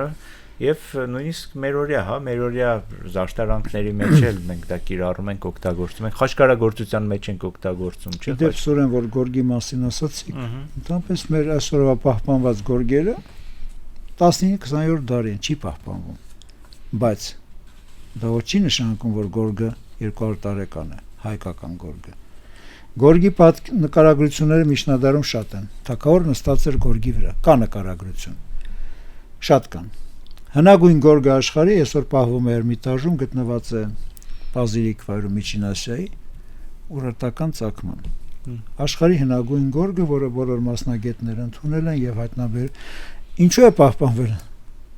գորգը այստեղից նվեր է գնացել այնտեղի որևէ իշխանավորի ուրարտուի ժամանակներում 9-ից 7-րդ դարում էր թվակությունից առաջ հետո այնտեղ սառցապատում է սկսվել ջուրը լցվել է գորգով փաթաթել թաղել են մարդուն կամ կողն են դրել, հիմա չեմ հիշում։ Սառույցի մեջ պահպանվել է 3000 տարի։ 46 թվականին բացում են այդ դամբարանը, տեսնում գորգ։ Գորգի նախշերի վերլուծությամբ նմանեցնում են ուրարտական շրջանի հանգույցների թվով, որտեղ միայն հայկական գորգն է, որ 1 քառակուսի սանտիմետրը պիտի ունենա այսքան հանգույց մանր, եւ Գանցորն եւ մյուս մասնագետները այդ ռուս հայտնաբերող բոլորը համարել են, որ դա հայկական ծագում։ Նույն եղջերուներն են պատկերված գորգի եզրագծում, 2-3-ի վրա չափերով գորգի Էրմիտաժում պահվում։ Հիմա,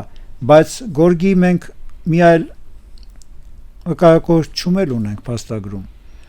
Արծաթե եղջերագավաթները, ռիտոնները, որոնցով գինի են խմում, դե մերոնք արծաթի գավաթներով են խմում, ոչ թե եղջերուի պոզերով։ Վրան պատկերված է,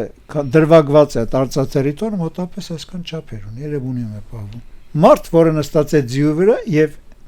տակը գորգ է։ Գորգը դրված է ձիու թամբի վրա, գորգի նախշերը երևում են։ Մարդն նստած է դրա վրա, այսինքն գորգի եւս մի մեր ֆակցիոնից առաջ 5-6-րդ դարը եւս մի փաստագրում։ Իհարկե կա այնտեղ ուրիշ տեղերել գորգով փաթաթել խեղդել են մեր թակորներից։ Գուզենայի նաև այս սիմվոլների մասին խոսել, հա։ Փաստորեն մենք ունենք հաճախ հանդիպող սիմվոլներ, հա։ Այսինքն ինչ որ մի նշաններ, որոնք հանդիպում են։ Արքետիպեր, արքետիպային ունենք սիմվոլների էջը բացեմ երևի։ Հա, եկեք մի հատ սիմվոլների վրա գտնեմ, անավոր անդրադառնանք։ Գտանք։ Ընդհանրապես սիմվոլ ասվածը այս մի էջում անորոշ պատկերներ են, որից դժվար է ինչ-որ բան հասկանալ։ Միայն սա ինձ թվաց սրտի հատույց եւ խոսել եմ մասնագետներ, իրոք 4 կարախորշ փորոքները նախասրտի շատ նման է։ Նույնիսկ երևում է աորտայի կլոր մասը, դուրս եկող մասը։ Ֆանտաստիկա չի, որովհետեւ մարդը կենթանիներին ուտում էր, սիրտը կերել են, հաստատ կտրել են, մեջտեղից տեսել են։ Խոսքը մարդու սրտի մասին չի, մյուսներն էլ նման են։ Անորոշ պատկերներ, որից չենք հասկանում։ Կան պատկերներ, որից էլի չենք հասկանում, գոնե ես, բայց գեղեցիկ են, հավանաբար զարդանախշ են։ Այդ զարդանախշերը հասնում են ժայռապատկերի միջև խաչքար ու տեսեք միջև Մարաշի ասեղնագործություն։ Հաջորդ խորհրդանշաններ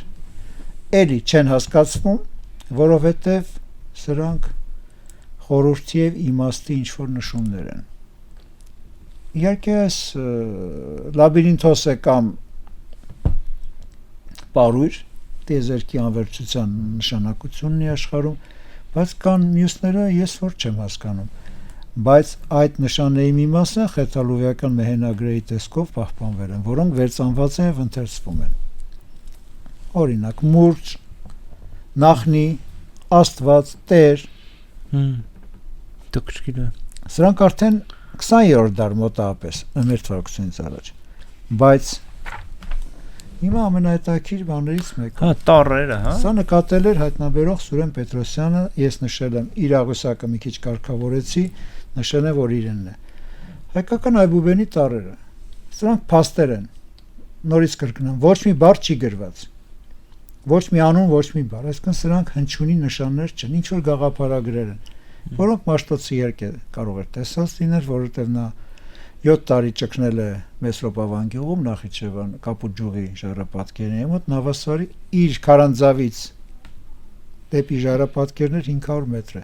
Այնտեղ կա 2000 ժայռապատկեր, որոնցում գրանման նշանները շատ են, խորհրդանշանները։ Եվ ինչպես խորենացին նշում է, տեսավ ոչ քունի երազ, ոչ արդեն մի տեսիլ, հոգու աչքերին երևաց Աստծո չի ասում ձեր թաթ ձերքին ձերին աչո, քարի վրա գրելիս այնպես որ քարը պահում էր ինչպես ձյունի վրա հետքերը։ Աղոթքից վերքենալով ստեղծեց մեր նշանագրերը։ Պարզ բան, տարբերակ է։ Ես երբեք չեմ կարող պնդել, որ սրանք տառեր են, անիմաստ է, բայց տառանման նշաններ են, հա կողքերը փոքրիկ գույներով գրել են։ Սա հայկական այբուբեն է, բայց հայկական այբուբենը հաճախ համարում են հունարենից ծագած, դա սխալ է, հունարենի ձևով դասավորված, այո, դասավորել են։ Հունական այբուբենը ծագել է Փյունիկյանից։ Իրենք դա գիտեն, ամբողջ աշխարհը գիտեն։ Այո։ Հա Փյունիկյանի աղյուսակներ էս կազմեցին։ Կադմոսի կողմից։ Սա էլ հունական է։ Սուրեն Պետրոսյանի աղյուսակը մի քիչ կարգավորեցի, հունական տառերը։ Տառանման նշանները, սխալ բան չասեմ։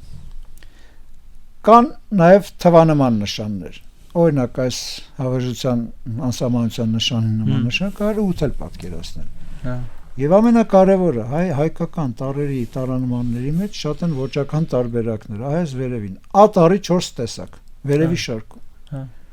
Ֆոնտեր ենք ունեցել։ Հա։ Այն ժամանակը Գաբուզյաններն ու Թարոմյանները տարբեր ֆոնտեր են։ Սովորական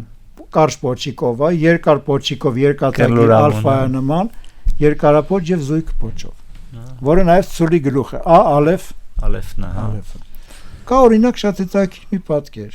Նույն նշանի չափային 5 տարբերակ։ Նույն նշանը քանի գնում մեծանում, հետո փոքրանում։ Գլխին էլ թշնակ է հայտնվում։ Չգիտենք էլ ինչ կարող է լինի սա։ Կարող է լինել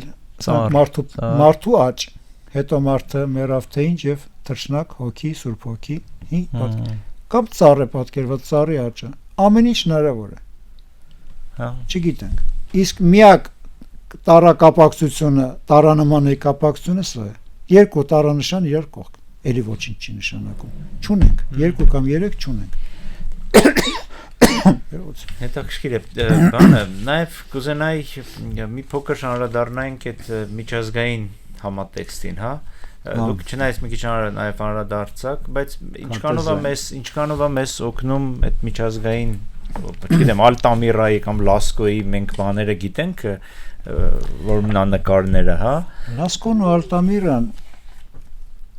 15-ից 25 մինչև 30,000 տարվա հնության են։ Դա մի ուրիշ քաղաքակրթություն է, որը հետո չգոյատևեց, սառցապատումը սկսվեց, հատկապես Եվրոպայում։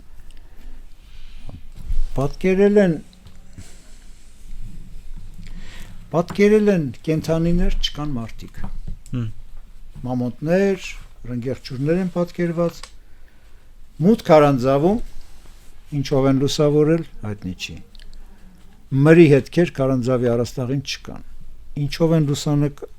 պատկերել նկարել, չգիտենք։ Ինչպես են մտել այդ քարանձավ, մութ տեղը պաշտամունք իրականացրել, պաշտ չի։ Մերը բացօթյա են, հիմնականում վերգետնյա են, քարանձավային նկարչություն գրեթե չունեն, Արևմտյան Հայաստանում մի քանի տեղ կա։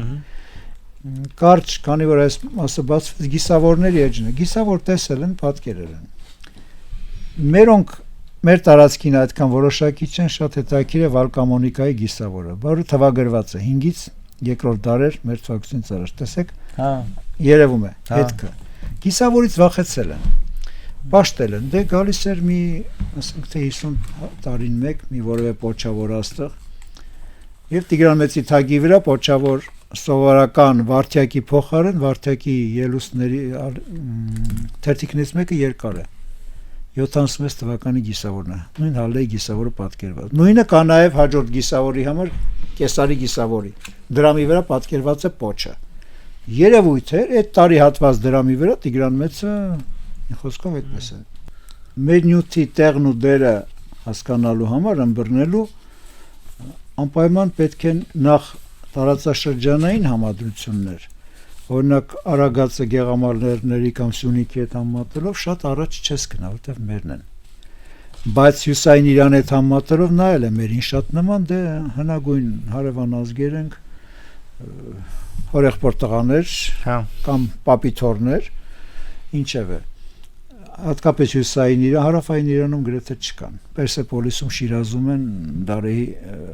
եւ Շապուհի ժամանակվա պատկերներ, հասարակ են։ Վրացիների հետ բոլորովին։ Վրաստանում մերոնք լավ չեն աշխատել։ Ես կարող եմ ցույց տալ Վրաստանի նյութ, ուղղակի իրենք մի լավ գիրք են արել, շատ ազնիվ գիրք։ Georgian Petroglyphebe։ Բոլոր ժայռապատկերներն են այսօրվա Վրաստանի տարածքի։ Ջավախքում 2 հատ կատեղերը չգիտենք։ Մյուսները բոլորը սա Պարսկաստանի նյութն է իդեպ, շատ նոր են, շատ, իսկ սրանք լավն են, արդեն հյուսային Պարսկաստան, բայց կա ձիու վրա շատ հանգիստ նստած, սա հավանաբար ավելի նոր է, մյուսները կարող են հին լինել։ Վրաստանի նյութը շատ անկեղծ ճիշտ արված գիրք է, ընդամենը 3-4 իսկական ժայռապատկեր։ Թե Վրաստանի հետ համացությունը հնարավոր չի, մեր հիմնական ժայռապատկերները նշեցի Գեղամալերներ, Արագած, Վարդենիս, Քարվաճար եւ Նավասար հարավում։ Դեպի վերև ամենավերին ՀՀ-ի չափանիշներով, ոչ թե իսկական Հայաստանի ամենավերինը նեղուցի ժայռապատկերներն են եւ Տաշիրի շրջանում Ձյունաշող գյուղի մոտ, Պաղաղբյուրի։ Ավելի վերև չկա, Ջավախքում երկու հատ կա, չենք իմանում որտեղ են, դեպի վերև մշակույթը չի տարածվել։ Դեպի ներքև ասացի Հյուսիսային Պարսկաստան, հատկապես այդ արևմտյան եւ արևելյան ատրպատական օստանները, նահանգները այնտեղ են։ Եվ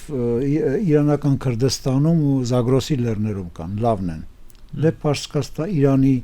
հրատարակությունները մի 10-15 տարի է որ բացվել են, միջև չէին հրատարակում։ Հետո մի քիչ բացվեցին, համացանց եւ այլն։ Համադրությունները, ինչպես նշեցի, թուրք ուսումնասիրողները, շատախի ժայռապատկերները չեն կարողանում կապել միջինասիական ժայռապատկերների հետ։ Կապում են Սելջուկյան շրջանի, Էրզրումի եւ Կարսի մոտի ժայռապատկերը անմիջապես օդով աղեղ գծելով կապում են Միջին Ասիայի հետ համադրությունները եւ համադրությունը տանում են այդ ուղղությամբ։ Նշում են, որ Հայաստանում էլ կան, Էրմենիստանում կան եւ այլն, իմ մի հոդվածն են հղում եւ Fundamental Armenology կայքում ակադեմիայի դրված է, ուղղակի որպես նկար, որ այստեղ կա մի այցի պատկեր եւ այլն, որ նման է սրանց։ Միջազգային համագործակցությունը գոլեգաների հետ կապեր շատ ունեմ, հատկապես Իտալիայի։ Իրենք շատ հետաքրված են մերով, այնտեղ ես զեկուցման 2002 թվականին հենց երկնային մարմինների արտիվեր զեկուցումը, դե իհարկե ոտնկայս ծափարություններ, ես էլ անմիջապես դա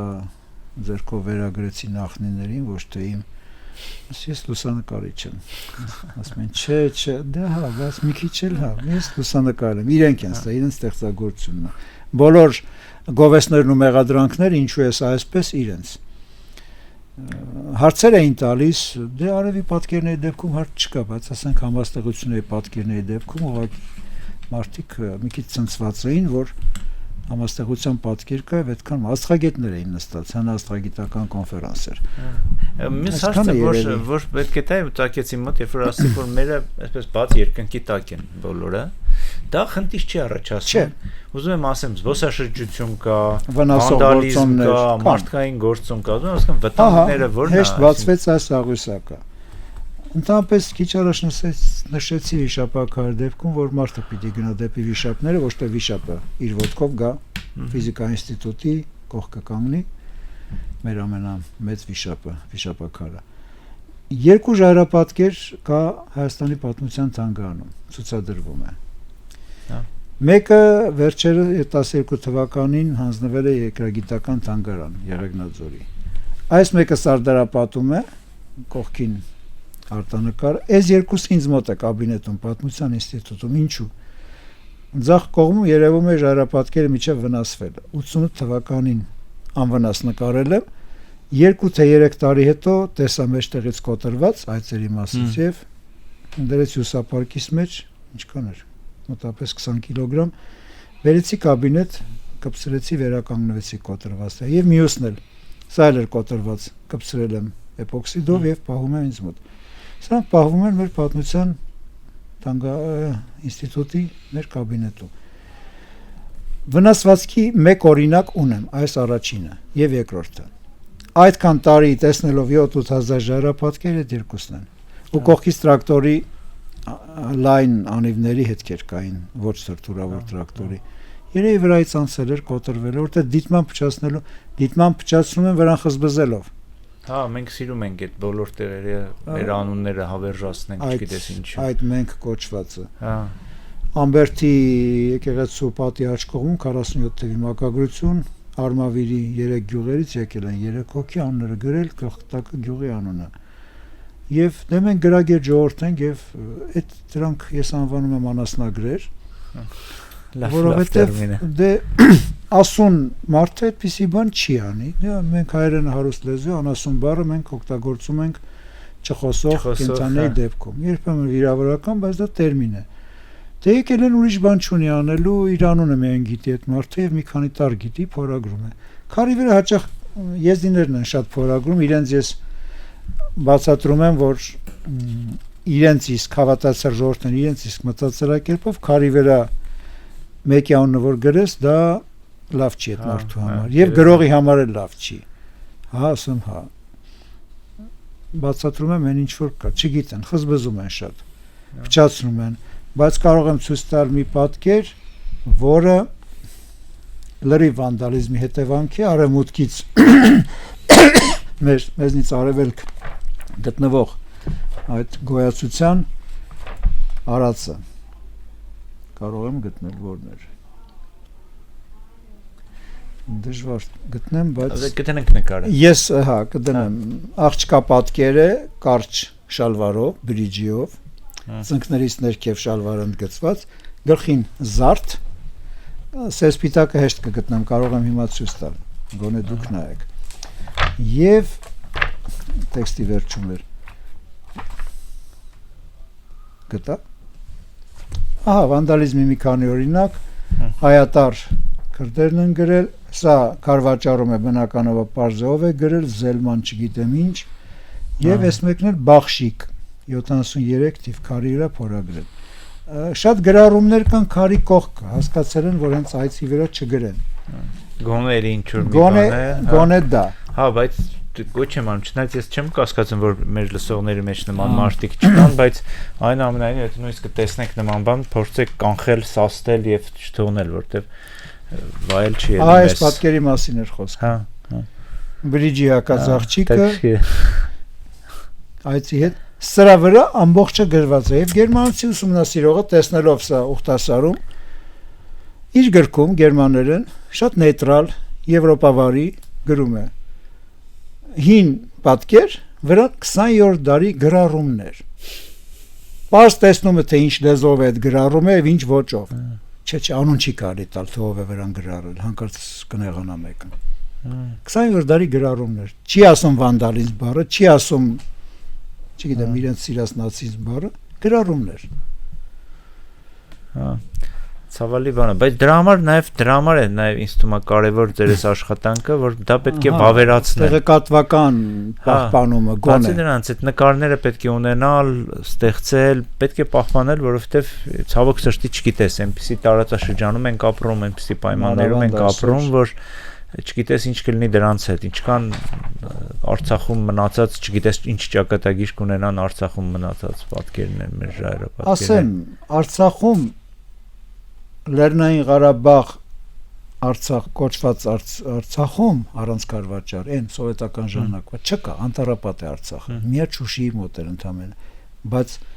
ազատագրումից հետո երբ որ Քարվաճարը նույնպես որպես Շահումյանի շրջան արդեն Արցախ էր Քարվաճարում 3-ից 4000 եղել եմ եւ այնտեղից սպառնալիքներ եմ ստացել այսպես կոչված գիտնականների կողմից որ եթե մեկ էլ այնտեղ գնամ եւ փչացնեմ ադրբեջանական մշակույթը նախաձեռնել եմ կառուցել եմ շտեմարան 7000 միավոր կա այնտեղ շտեմարան քարտեզով կոորդինատներով եւ փնտրման համակարգով շտեմարանային պահպանումը ոչ միայն թվային աշխարհում պահպանում է ընդհանրում այլև երաչափ մոդելավորումը արվում է պիտի արվի ավելի ճիշտ եւ փնտրում կարող ես նույնիսկ մոտենալ գեղամալերներին դրոն ուղարկել պատվերով տալ նկարը արհեստական բանականության գործիքները կարող են ուղարկել մոտավորել նկարի բոլորը եւ որոնցում կան այցեր Այս իհարկե նկարագրում ես այսպես 4 գծիկ, վերևը մի գիծ, կողքից 2 թեք բան դեպի վերև։ Այսքանը բավական է, որ վիզուալ ԱԲ-ները կարողանան դա ջոկել։ Կամ բոլորը նկարում է բերում տալիս։ Եթե հա, այդ առումով իհարկե նոր գործիքները շատ օգտակար են դեպսգիծն համար զարգացնում են։ Այդպես Շուտ բան բաց թողեցինք, թե շատ բաներ բաց թողեցինք, պատահաբար բացվեց հայտնաբերման ուսումնասիրման պատմությունը։ Փոքր-ինչ բողոքեմ իսպանացիներից, եւ ֆրանսիացիներից, գիտնականներից, բայց իրենք մեղավոր չէին։ Առաջին ժայռապատկերը, որը հրատարակվել է աշխարհում որևիցե գիտական ամսագրում, բնականաբար այստեղ է։ Հարարատ ամսագիր, Էջմիածնի ամսագիրը, պատմաբանասիրական, խոհափիլիսոփայական, ամբողջ Կովկասում այն ժամանակ միակ գիտական ամսագիրը։ Հրատարակում էին մեր եկեղեցականները, մեր լուսավոր եպիսկոպոսները, լուսավոր 10-րդ դարից եկող նարեկացու հետնորդները, որ Եվրոպայում խավարը եւ ինկվիզիցիա, այստեղ նարեկացի կար, այստեղ տաթևացի կար։ Մեսրոպ Սմբատյանցը իրեն ուղարկում են Մաստարայի մոտ գտնված ժայռապատկերի, կամ գնում է տեսնում, հայտնի չի, գծանկար, անմիջապես հրատարակում են Էջմիածին ամսագրում, փայլուն բացատրությամբ, 1886 թիվ, ուշադիր, ձեզ չեմ ասում, Երջանիկ նախնյաց սրտից և զգացմանց արտահայտություն, շշմելու ձևակերպում, այն ինչ որ ես և ուրիշները ասում ենք տեղեկություն, զգացմունք և մտքեր 86 թվականին սահմաններ այդպես։ Տակա դրել եմ լուսանկարը, հայտնաբերվեց հետո 35-37 թվականի լուսանկար։ Գեղեցիկ է։ Իդեպ սխալ է նկարած, այստեղ հ եւ ռ տառերը գրած, բայց այդ նետաձիգի պատկերն է, լավ չի տեսել, տառերը պատկերացրել։ Հիմա այդ մասին ինչ եմ գրում։ Նորորյա ժայռապատկերաբանության ակունքը եւս Հայաստանում է։ 86 թվականին անմիջապես մոռացա ես մի նախադասություն, ասում է Երջանիկ նախնյաց մեզ ավանդած հնության նշխարներ, նոցա ժամանակի զգացմանց եւ սրտից արտահայտություն, այսպիսի ձևակերպումներ։ 7 տարի առաջ 1875 թվականին Իսպանիայում Ատամիրայի ժայռապատկերն հայտնաբերեցին, Դեսաուտոլան հայտնաբերեց, չհավատացին։ Գունավոր արտանկարել էր մարդը, մի տետրակի ձևով հրատարակել, ծիծաղեցին, համարելով դա եթե հին է, ուրեմն ջրեղեղից առաջ ինչ մարդ, ինչ արվեստ։ Անցավ 30 տարի, 1902 թվականին նոր Կարտելյակ, ֆրանսիացի հնագետ, որ ժամանակին ծիծաղել էր, իր սխալն ընդունեց, հատուկ հոդված հրատարակեց, կոչվում էր Mea culpa։ Իմ մեղքը, հա։ Եվ գնաց աղջկան 9-ամյա Մարիային, որը հոր հետ հայտնաբերնը գնաց, արդեն մեծ կին էր, մեծ որնա միջին եւ ներողություն խնդրեց։ Կիրթ մարդ, դե չգիտեին, որովհետեւ չէին հավատում, որ այդ մակարդակի արվեստ կարող է լինել ինչ որ ժամանակ։ Դա Եվրոպայում 30 տարի տևեց միջև ընդունեցին։ Հայաստան 21 տարի։ Հայաստանում նրանց համադրությամբ ինչ որ հերավոր միտեղ, խուլտեղ լուսավոր եպիսկոպոսները, եկեղեցականները հանգիստ տպում են նախաքրիստոնեական մշակույթի նմուշ։ Ֆանտաստիկ բան է, պատմություն է։ Պաստորեն հին ու նոր ժայռապատկերաբանությունը կարող ենք համարել, որ Հայաստանում էր։ Խորենացու տարերի դեպքում ասացի եւ նաեւ Տորքի մասին այդ հատվածում ասում է քերեր եղնգամքն եւ կազմել որպես տախտակ, հարթեցնում էր քարերը եւ գրել նույնպես եղնգամքն եղունգներով նույնպես գրում էր արծիվս եւ այլս այսպիսից։ Ասում է արծիվներ էր նկարում չէ, գրում է։ Մարկասյանցը աշխարհաբար թարգմանելիս գրել բառը գրել է գծում։ Գծելն ու գրելը տարբեր են։ Գրում էր։ Հետո էր Շիրակացին է մի բան ասում, դրանով երևի վերջացնենք մեծերի խոսքերով 7-րդ դարում Անանյա Շիրակացին մեր մեծ բնագիտության հիմնադիր, աստղագետ, պատմաբան, փիլիսոփա, շարականագիր շատ հետաքրքիր բան է ասում է նախ աշխարհաբար ասեմ, նախներից գայրանները մեզանից ավելի լավն էին, սուր էին, դրա շնորհիվ կարողացան ոչ միայն արեգակի ընթացքը նկատել, դե հա ինչ կար արեգակի ընթացքը նկատել, այլև բոլոր լուսավորներին, լուսատուներին ասում է դրոշմեցին եւ ճանաչեցին։ Քարի վրա փորագրեցին, ճանաչեցին։ Սա ինչ է նշանակում, աստղագիտակ երևույթները շատ դանդաղ են։ Պետք է քարի վրա ինչ որտեղ թղթի վրա դրոշմել տարբեր վիճակները, Վեներայի փուլերը, լուսնի ձևերը, երկարատև լինի, որտեղ նայելով շարժում չես տեսնում։ Տասնամյակների շաբաթների ընթացքում կուտակելով նոր հասկանում ես երկնային մեխանիկայի օրենքները։ Եվ շատ սիրուն է ասում, ոչ միայն զարեգական գնացս կարացին նկատել, այլև բոլոր լուսավորածս կարացին դրոշմել եւ ճանաչել։ Ուրեմն սկզբում դրոշմել են, հետո ճանաչել։ Այդ սկզբությունը եղել, նյութը հավաք է եղել, հետո այցն ու եղջերուն դու ճանաչում ես, հետո ես նկարում։ Տեսար 4 ֆոտոնի 2 եղջյուր, աստղերի դեպքում հակառակասում է դրոշմել, հետո ճանաչել։ Մի բան կար սրա մեջ։ Եվ դրա նկարը ես գտել եմ Գեղամար լեռներում, այսինքն գտել որն է, բացատրել, որ դա հենց դա է, Շիրակացու խոսքերի արտահայտությունը։ դա է ցույց տամ, վերջում է։ Իդեպ սվաստիկաներն եկան, ունենք, շեղվեմ, 7 կերխար սվաստիկա լեռներում, ամենակարևորը վերևին է, 2 հարևան քարերի վրա 2 տարբեր ուղղությամբ սվաստիկա, այսինքն տարբերակել են, գիտեին, որ ինչի համար էր, մեզանից շատ գիտեին ամեն դեպքում, աջ ու ձախ, նույնը արդեն հնագիտական ոլորտներում, և կարծես են ճիրակացու ասածը լինի, որ կարացին դրոշմել և ճանաչել, այսպես աղյուսակ է, հորիզոնական առանցքում 4, վերևում 2, 8 վանդակ, առաջին երկուսը դատարկ են, երկրորդը դա երրորդում կա մի կետ, որը նախորդում չկար, ներքևում էր մեծ օղակ, չորրորդում երկուսն էլ չկան, այսինքն ինչ-որ մի երևույթ, փորձել են նշել, այսինչ ժամանակային հատվածում չկա, մյուսում չկա, երրորդում կա, մեկը մեծ, մեկը փոքր, չորրորդում չկա, ու գծերը շարունակվում են ու կիսատ են, երևի կիսատ է մնացել աշխատանքը, գծերն էլ անցնում են քարի մյուս կողմը, երկար աղյուսակ էր արել մարդը, այդպես, գիտական մտածողության բան է, սիստեմավորել է և որ ուսումնասիրի, նորությունցի Շումերում, աստղագիտական գրանցումներ արվել են քարեի վրա հիմա չի պահպանվել, կավե սալիկների վրա կան այդ նշումները, նույն մտածողություն, Շումերը և Հայաստանի կապերի մասին դա առանձին թեմա է, բավական լուրջ ուսումնասիրվում է։ Ես մեծ ավանդական հարց ունեմ, դուք էլ այնքան լավ համապատասխանում եք այդ հարցին, որտեվ երկու ոլորտի ներկայացուցիչ եք կարելի ասել, մասնագիտությամբ աստղաֆիզիկոս ու բանով դեր հիմա այսօրվա զբաղմունքով եւ գիտական կոչումով պատմաբան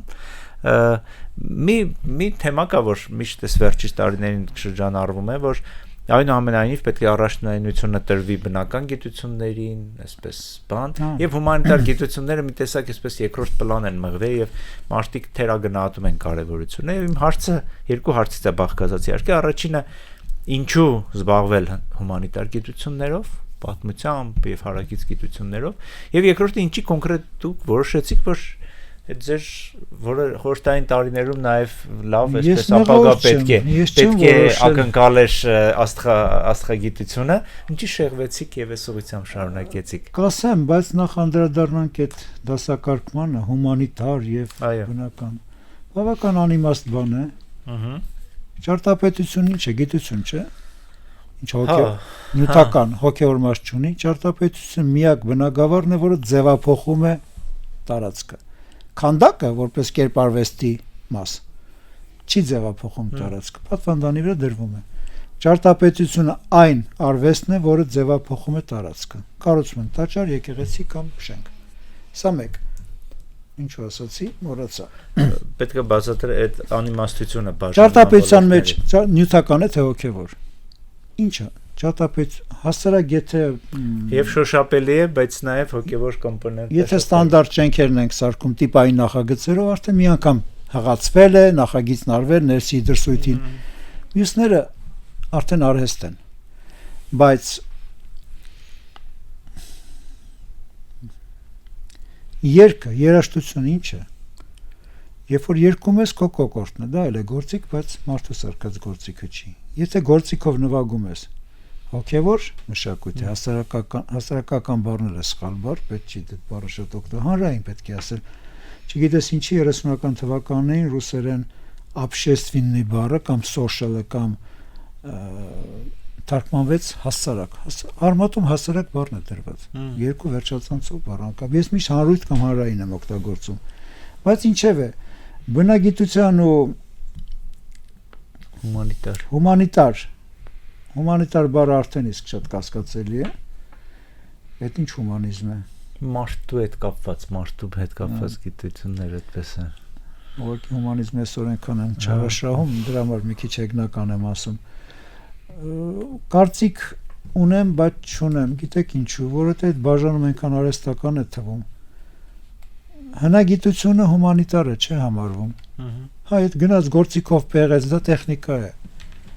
բայց հնագետը չի կառուցում ինքը վերհանում է ինչ որ տեխնիկա հողը հեռացնում են հանում են ու բացատրում հումանիտար է թե ոչ բայց աշխատում է բնագիտության օրենքներով։ Օրինակ շերտագրությունը մաքուր տնտեսական օրենք է, վերցված է երկրաբանություն, հնագիտությունը սեփական մեթոդով շատ ռադիոածխածնային է։ Դրա հետ բաժանում է մի քիչ արհեստական է եւ բաժանում են գիտությունները բաժանել դեռ ոչինչ, մարդկանց են բաժանում։ Դու հումանիտար ես, դու այդ բնագիտականից չես հասկանում, ոչ պարտավոր ես հասկանալ։ Դու բնագիտական կրթությունն ես, մի մտիր են ոլորտները, որտեղ հոգի, օրինակ, ֆիզիկոսը եթե մտնի շարականների ոլորտ, լավ կնի, մաթեմատիկոս ավելի լավ կաշխատի շարականների ոլորտում, որտեղ մեր երաժշտական համակարգը գրառման եւ երկեցողության շատ մաթեմատիկական է, շատ կուր։ Բայց ասենք ինժեներական կրթության մարդը կամ ճարտարապետը գուցե ասենք շարականների ոլորտում սխալ բաներ եմ ասում, բայց չնեղան։ Սա մեկ, երկրորդը ինչու ես, որովհետև դե ուսանող էինք համալսարանի, ֆիզիկոսներն էլ սիրում են ամեն ինչով հետաքրքրվել, եւ ֆիզիկոսների կեսը սովորաբար լքում են իրենց մասնագիտությունը, կամ հեռու են գնում, կամ հեռու գնալով մոտ են մնում։ Բյուրականի բոլոր գիտաժողովներին մասնակցում են, քնաստղագիտական եւ այլն։ Սովորական մտածողությունը հետաքրքրասիրություն է, դե ժայռապատկերը ոնց կարող ես չհետաքրել։ Հետո էլ երբ որ են թվագրման մեթոդի մասին պատում է աստղերի դիրքերով շարժումների հետևանքով, Բենիկ Թումանյանը մեր աստղագիտության պատմության բոլոր հատորների հեղինակ, աստղագետ պատմաբան դոկտոր, մեր դեկանն էր։ 79 թվականին մեզ դաս տվեց 80-ի սկզբին նա մահացավ։ Ես դեռ չէի տեսել շատ ժայռապատկերներ, այդ մեկն էր որ գնացինք Գեղամալերներ, բայց հետո իր հոդվածը նայելով աստղային այ հենց պատահաբար բացվեց, ինչ լավ էր։ Այս սրանք Սուրեն Պետրոսյանը հայտնաբերել ցույց էր տվել Բենիկ Թումանյանին։ Բենիկ Թումանյանը անմիջապես ասել էր, թե որ համաստեղություններն են, հարույց կարիճ աղնավոր։ Ու վերջ 70 եւ 80 թվականին երբ մեկական հոդված արեցին միատեղ, մեկն էլ սովետական աստղագիտական լավ ամսագրից մեկում ու վերջ։ Հանկարծ մի օր իմ մտքով 94 թվականին ծագեց միտք, որ չէ որ աստղերը շարժվում են։ Դրեցի աստղային ծրագրերով հետ հաշվեցի, դա պիտի աներ Բենիկ Թումանյանը, ոչ թե ես։ 94 թվական նոր սկսել էի պատմության ինստիտուտ։ Ոչ ճանաչում ունեի, ոչ էլ։ Մի 30-ից մեկը։ Բենիկ Թումանյանը դոկտոր պրոֆեսոր աշխարհին հայտնի։ Եթե ինքը դա աներ, արդեն 79 թվականին դա աշխարհին հայտնի կդառներ, ոչ թե 95-ին իմ տարբեր փորձերով, կոնֆերանսներում, դրսում, ներսում։ Դա ափսոսում եմ շատ։ Այսինքն երկու գիտելիքի եկան հատվեցին այդ որովհետև ինքը լինելով փայլուն աստղագետ, ես աստղագետ անգամ չեմ, ես աստղաֆիզիկոս եմ, աստղերի շարժումներից շատ չենք անցնում, չեմ հասկանում, հետո մի քիչ սովորեցի, երբ որ պետք էր։ Լինելով պրոֆեսիոնալ աստղագետ, շարժումներ, երկնային մեխանիկա, պիտի որ իր մտքով անցներ, որ սա եթե ինքն էլ գրեց երկրորդ հազարամյակ, հենց այնպես որ դե միջին տարիքով ժայռապատկերների, բայց ինչու իր մտքով չանցավ։ Ինչու իմ մտքով անցավ։ Իմ շնորհքը չէր, դե մենք մեր ուղեղի տերը չենք, չգիտենք ինչա կատարում մենք, որը ինչ թելադրվեց կամ ծագեց։ Շատ ափսոսում եմ, որ 94-ից 79 քանի տարի 15 տարի, հա, 79-ից հա։ Դե 80-ից 90 15 տարի առաջ դա կարող էր լինել։ Իմ առաջին զեկուցումն էր հնագիտության ինստիտուտում 95 թվականին այնտեղ ներկայացրեցի։ Ընդհանրապես գիտությունը այսօր զարգանում է մի ճյուղային ճանապարհով։ Դերևս դպրոցում իմ պատմության դասատուն Իշխան Ղարագյուզյանը ասում էր, որ դիսերտացիա գրելու չի պաշտպանել միջառարկական կապերի թեմայով։ Դպրոցում։ Քաղաքի կենտրոնի դպրոց, շատ լավ դասատու։ Այդ տպարվել էր իմ մեջ։ Ու պատահաբար այդ ուղղությամբ գնաց ամեն ինչ եւ նաեւ մի սիրուն բան նշեմ, աստղագետը շատ աղքատ մարդիկ են գործիքի առումով, լաբորատորիա չունի։ Բոլոր բնագետները, ֆիզիկոսներ ունեն լաբորատորիա, նույն սոցիոլոգներ ունեն լաբորատորիա։ Ֆիզիկոսը ունի լաբորատորիա, փորձեր է դնում, աստղագետը չունի։ Երկու ձեռք գրիչ։ Չունի լաբորատորիա, փորձ չի կարող, աստղերի վիճակը փոխել չի կարող կամ շարժել, բայց ունի աշխարհի ամենահարուստ լաբորատորիան, նյութի եւ առարկաների բոլոր վիճակները։ Եվ այդ ամբողջը պիտի ուսումնասիրի մի փոքրիկ ճեղքից, աստղադիտակի օկուլյարից։ Դե հիմա իհարկե աստադիտակները մեծ են, օկուլյարները մեծ, նկարում են ուղեծրային կայաններ եւ այլն, բայց մի փոքր ինֆորմացիոն ճեղքով լույս ձայն չկա, ձայն էլ չի գալիս։ Հետադարձ կապել չկա։ Դու պիտի կառուցես աշխարհը։ Ամենամեծը անեզրը տիեզերքը։ Նույնը ժայռապատկերի դեպքում է համացուն զգացել եմ, ինչու։ Ունես փորագրություն, ուրիշ ոչինչ։ Մեկը եկել ճանկրել է կամ մի քիչ խորացրել։ Դու դրան նայելով պիտի կարողանաս վերցնել 5000 տարի առաջվա մտածողություն, երևույթներ, լեռներ, որսի տեսաններ, նաև հասկանաս, որ Հայաստանի ժայռապատկերն եմ խոցման տեսարան չկա, մարդասպանություն ընդհանրապես չկա։ Այծին մոտեցող, այծի մարմնին մոտեցող նետի մեկ պատկեր կա։ Մարմնին քսված նետի ծայր։ Խոցված կենթանի չկա։ Գլուխը կտրած կենթանի չկա, առավել եւս մարդ։ Ինչը մյուս երկրներում հանդիպում է առատորեն։ Իսկ մեզ մոտ խոցման տեսանես սկսում են բրոնզե գոտիներից, Ուրարտուի 10-րդ դարից մոտապես։ Այսինքն անժամանակ մարդու արժե համակարգը այդպիսին էր, չէր կարելի նկարել կրակ, աչք, կատուոց եւ այլն եւ սպանություն։ Սպանություն, հա, շատ է։ Չէր կարելի։ Այդ որ ասում է տարեկան մեկ միտք է գալիս, երևի մի 15 այսպես ընդհանրացնող մտքեր, որ ինքդ քեզ դուր են գալիս եւ ինքդ հավատում ես, ուղղակի պետք է մի քիչ ուրախ լինել, որ տարեկան մի միտք գալիս է։ Այդքանը։ Շատ շնորհակալություն այս զրույցի համար եւ այս աշխատանքի համար, որ արվել է, ես ուղղակի մեր դիտողներին սա ցույց տամ, իհարկե պատկերը նաեւ կլինի, մենք առանցին սա ցույց կտանք եւ կա վաճառքում գիրքը գրախանութներում։ Գիրքը լույս տեսավ 150 օրինակով, հիմնադրամի միջոցներով համահայկական հետազոտությունները ֆինանսավորող եւ իմ ֆինանսավորմամբ ավելացրեցի, որ ինքնարժեքիչն եւ կարողանամ մոտ 130 օրինակը բաժանվի պիտի բոլոր գրադարաններին, գիտակրթական թանգարաններին եւ մի 30 հատը դուրս, օրինակ Վաշինգտոնի կոնգրեսի գրադարան գնաց։ Եթե կտեսնեք գրախանութներում անպայման գնեք, որովհետեւ կարող է շատ շուտ սպառվի։ Մենք առաջին նկարի մասին խոսեցինք, չէ՞։ Խոսեցինք։ Դե ինչ էր պատկերված։ Շատ շնորհակալություն եւ սպասենք ձեր հաջորդիվ այլ աշխատանքներ։ Գրքի վերջում կազմի վրա գրել եմ հաջորդիվ լույս կտեսնեն հեղինակի հիմնական, հեղինակի չէ, Հայաստանի հիմնական ժայռապատկերային հնավայրերի կոթողներ ընդգրկող պատկերագրքերը։ Մտադիր եմ վերնագիրը պահել, տակը կգրվի Գեղամալերներ 1, 2, 3, որովհետև այսպիսի խտացված, խիտ տեղադրված նկարներով չի ընկալվում։ Լինեն իրոք շտեմարան դիվանային հրատարակություն, դրանք արդեն հեշտ են։ Տեքստային մասներ դժվար ավելի,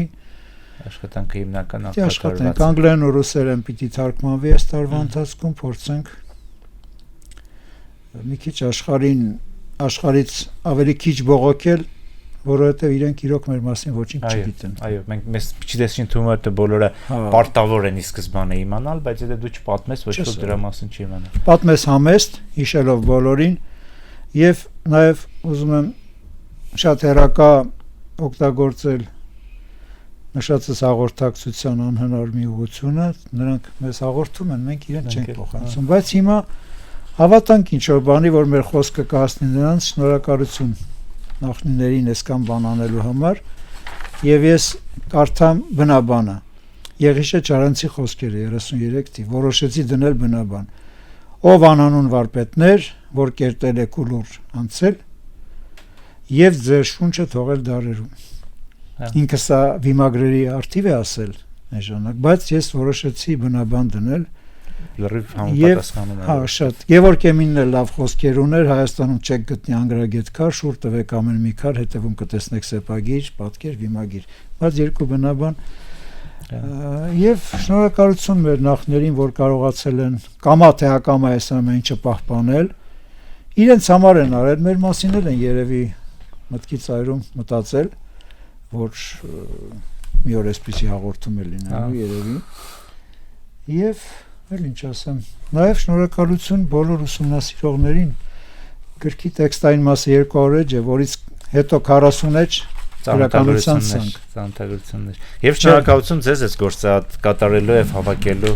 Առողջություն, խաղաղություն բոլորիս։ Հա։ Ինձ հաճախ են հարցնում սարերում դժվար չի, ասում դժվար չի, սարերում առողջություն է։ Հա։ Բայց որ սիրեք մեր բնաշխարհը եւ սիրեք պահպանեք եւ սիրեք մեր պատմությունը։ Շնորհակալություն։